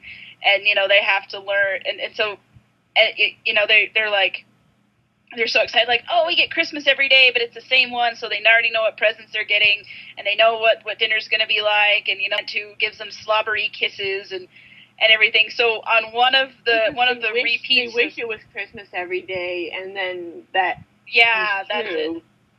Yeah, and like there's one of these repeats where they play pranks, and they think they're having fun at the expense of everybody else, but really they've ruined Christmas. So the next repeat, they go out of their way to be nice to everybody, and they do a good job, and they make it a fun and memorable Christmas for everybody, and then that's what breaks the spell. The next short is Goofy and his son Max, and apparently this is pre-Goof Troop. If you ever watched Goof Troop on the Disney Afternoon in the 90s. And it's Goofy and Max, Max is kind of a real young kid, and he's like having the crisis of, is Santa real? Is he going to come and bring me my super cool, awesome snowboard?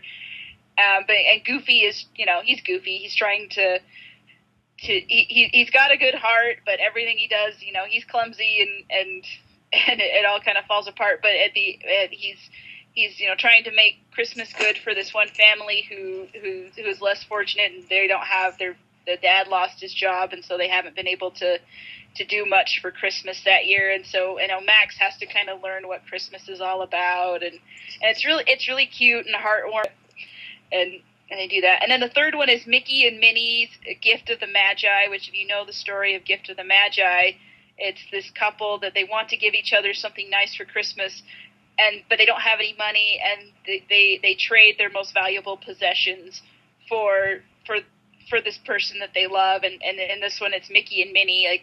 Like Mickey's got a harmonica that he plays a lot, and Minnie has a watch that she trades to get Mickey a harmonica case, and Mickey trades the harmonica to get a chain for her watch, and it's just really sweet, and really it's got a lot of heart behind it. But it's also fun, and Christmas specials. They just have that spirit of goodness and love behind them, and it like Rachel said, it's Disney, so you can't go wrong with that. Mm-hmm. So that's one I love. Yeah. And I watched it with my niece like day after Thanksgiving on Netflix, so it was fresh in my mind from that. And anytime you watch something with your niece, you're like, oh, I love this. At least that does for me. Another one, which I think I've only seen this once, and I don't think I saw it when it first came out, so it's been a while. The Holiday. Ooh, I don't think I've seen it. Jude Yeah, I don't Law, think I've seen that one either. Diaz. It's Cameron Diaz, Jude Law, I'm not Kate watching Winslet, and Jack Black, and it's two people that definitely wanna see it. they rent each other's homes for Christmas, and then one's in England or something like that, and one goes to the United States, and they switch, and they find love along the way, and it's another one of those holiday rom-coms. I love this one because I didn't think I would love Jack Black's character in this, but I just adore him. Yes. And the pairing, like Kate Winslet and Jack Black, you wouldn't think that would work, but it does. Yes. And I adore their storyline, and they're really cute. Cameron Diaz and Jude Law, they're good. I can take them or leave them. I'm here for Kate and Jack. Same here.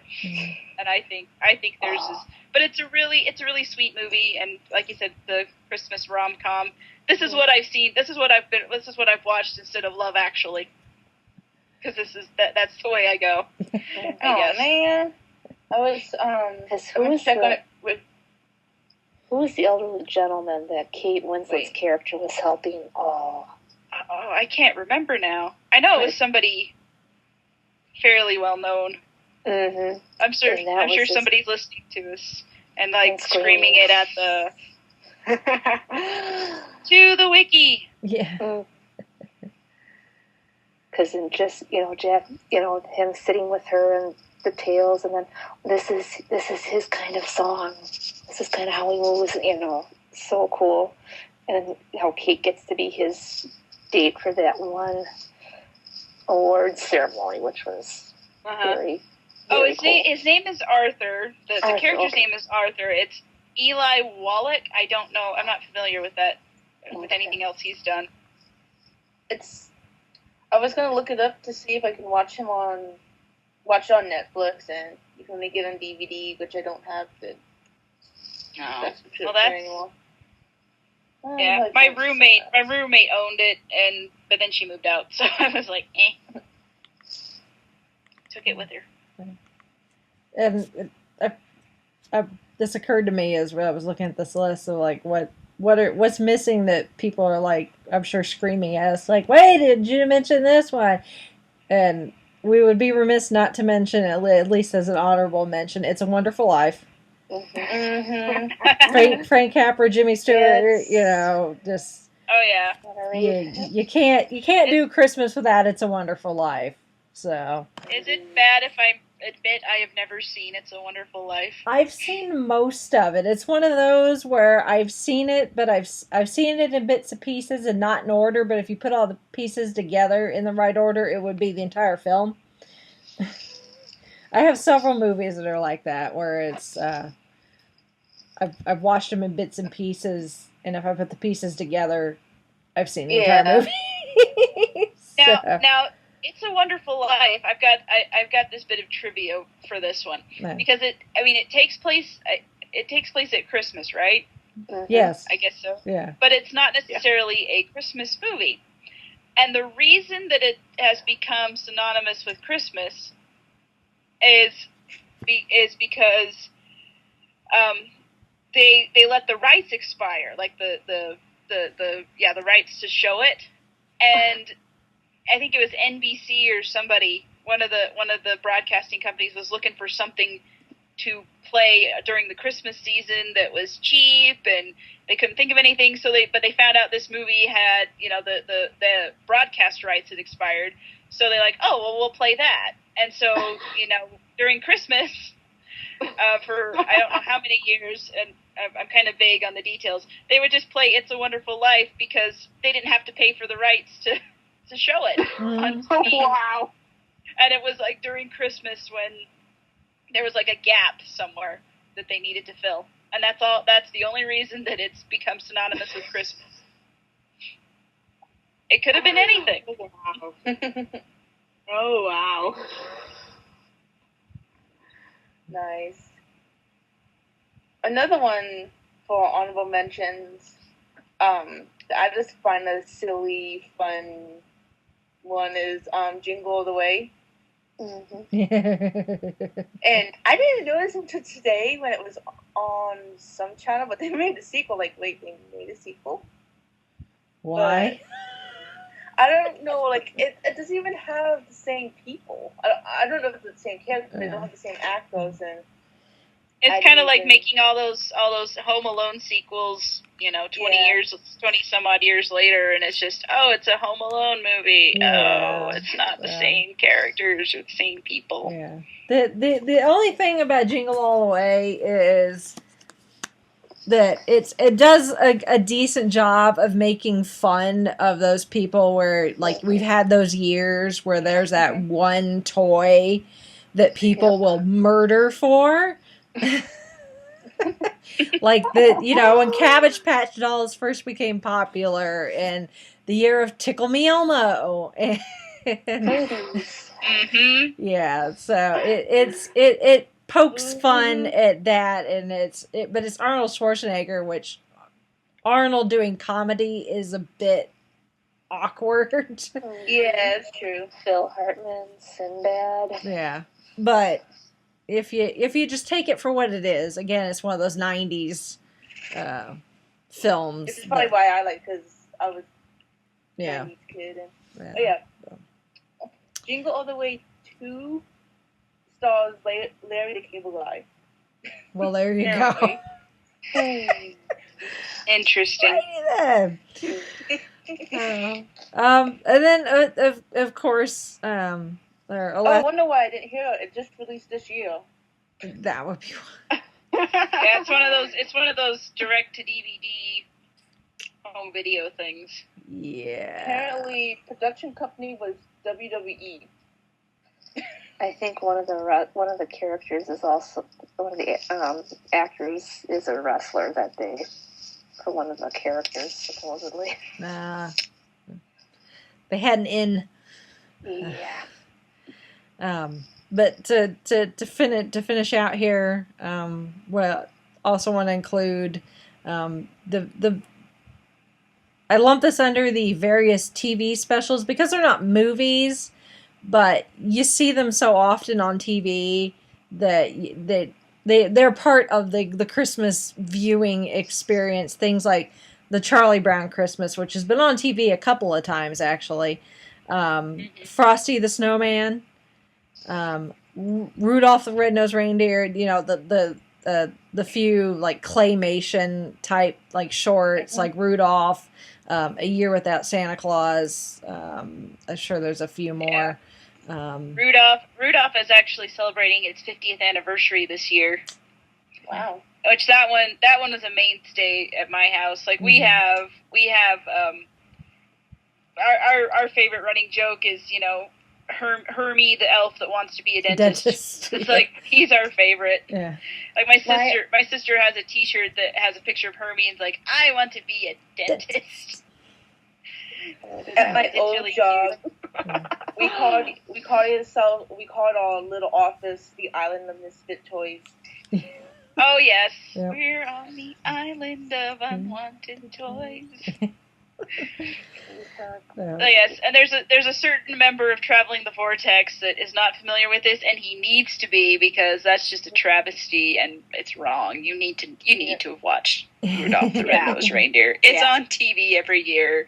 It's everywhere. You watch that sucker, and it's amazing. Mm. It's cheesy, but it's cute, and you'll love it. Yeah. I mean, Burl Isis, the snowman. Come on. And the big abominable. Yeah. Yes. It's got a lot of. I love Yukon. Oh, how yeah. you say his name? I can't remember. Yukon Cornelius. Mm. Yeah, it's got a lot of action and peril, and could be kind of angsty if you look at it a certain way. Mm-hmm. But it's a good one. Yeah. And just to throw in one more, because I don't know how we forgot this too, but there is a feature-length movie version, but that we're not gonna lump that in there. But How the Grinch Stole Christmas, the classic Dr. Seuss animated with Thurl Ravenscroft. Dad's favorite Christmas story.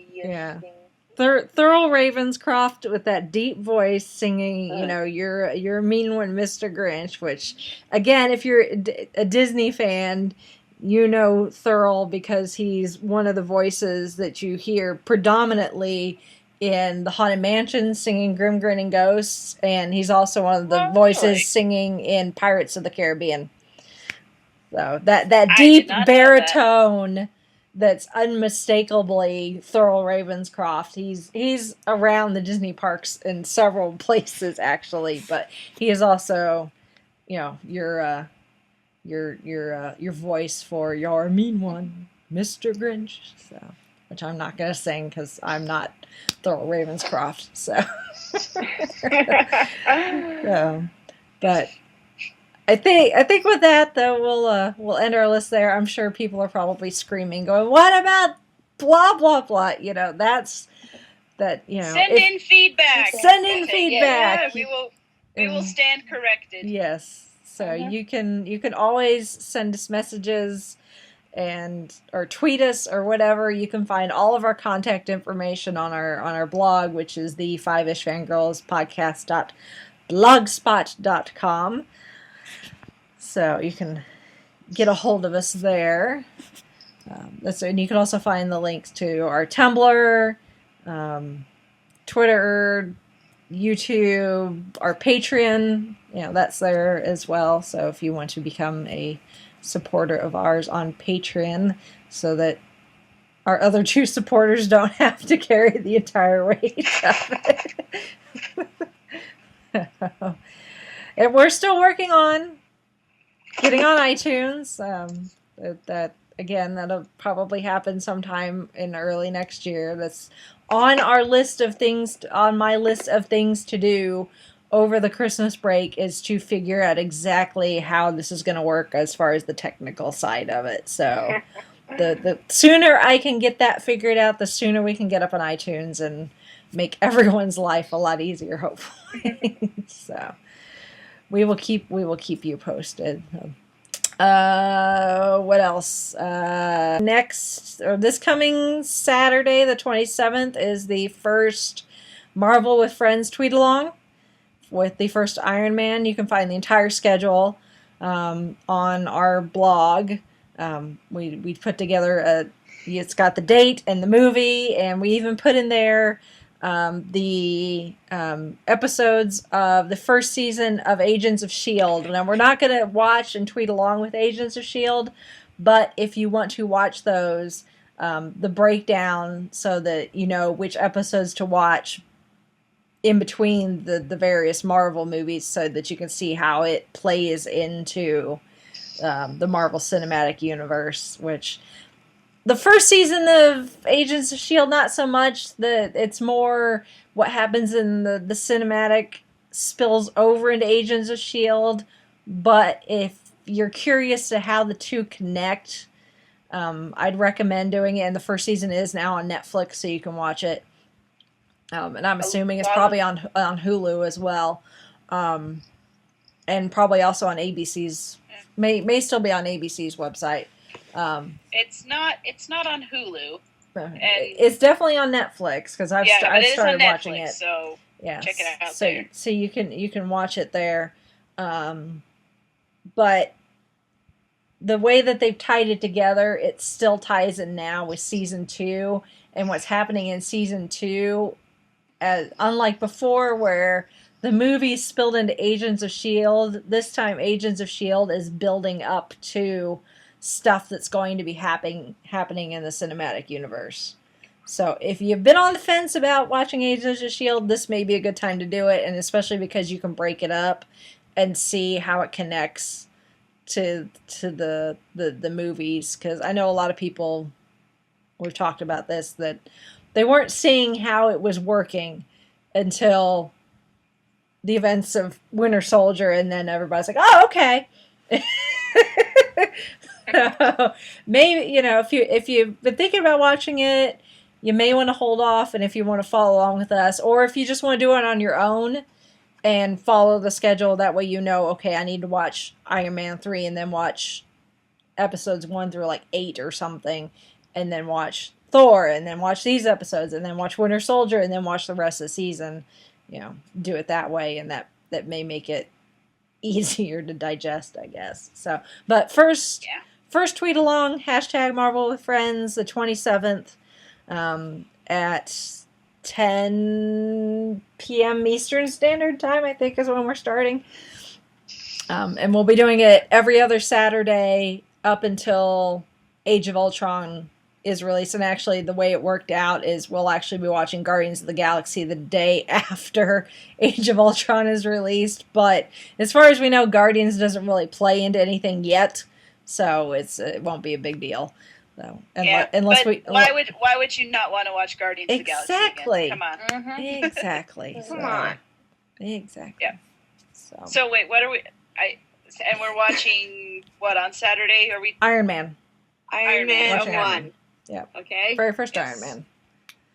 First Iron Man. Yep. Awesome. And unfortunately,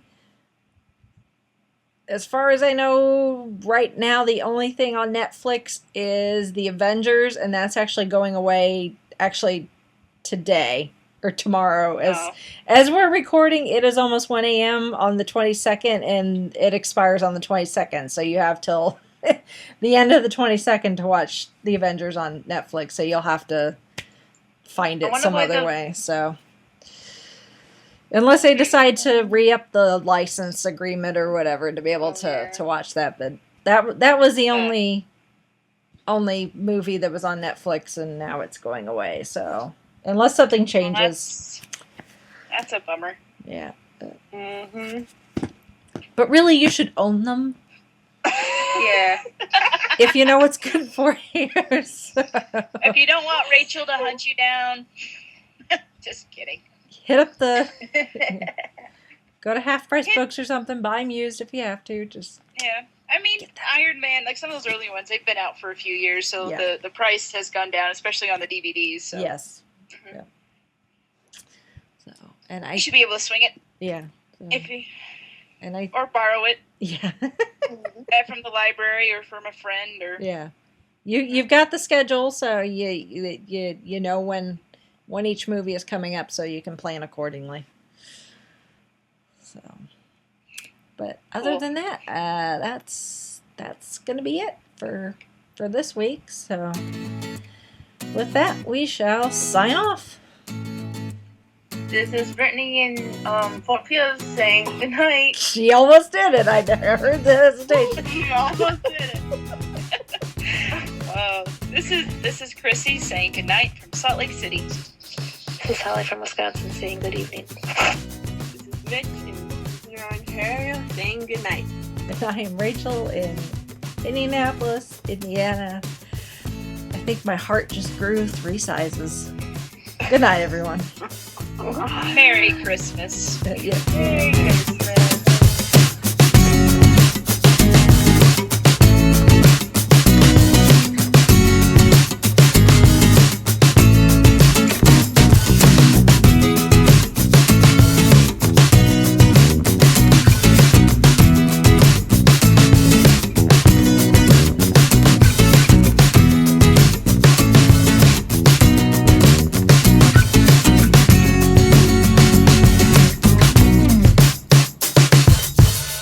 You have been listening to the Fiveish Fangirls podcast.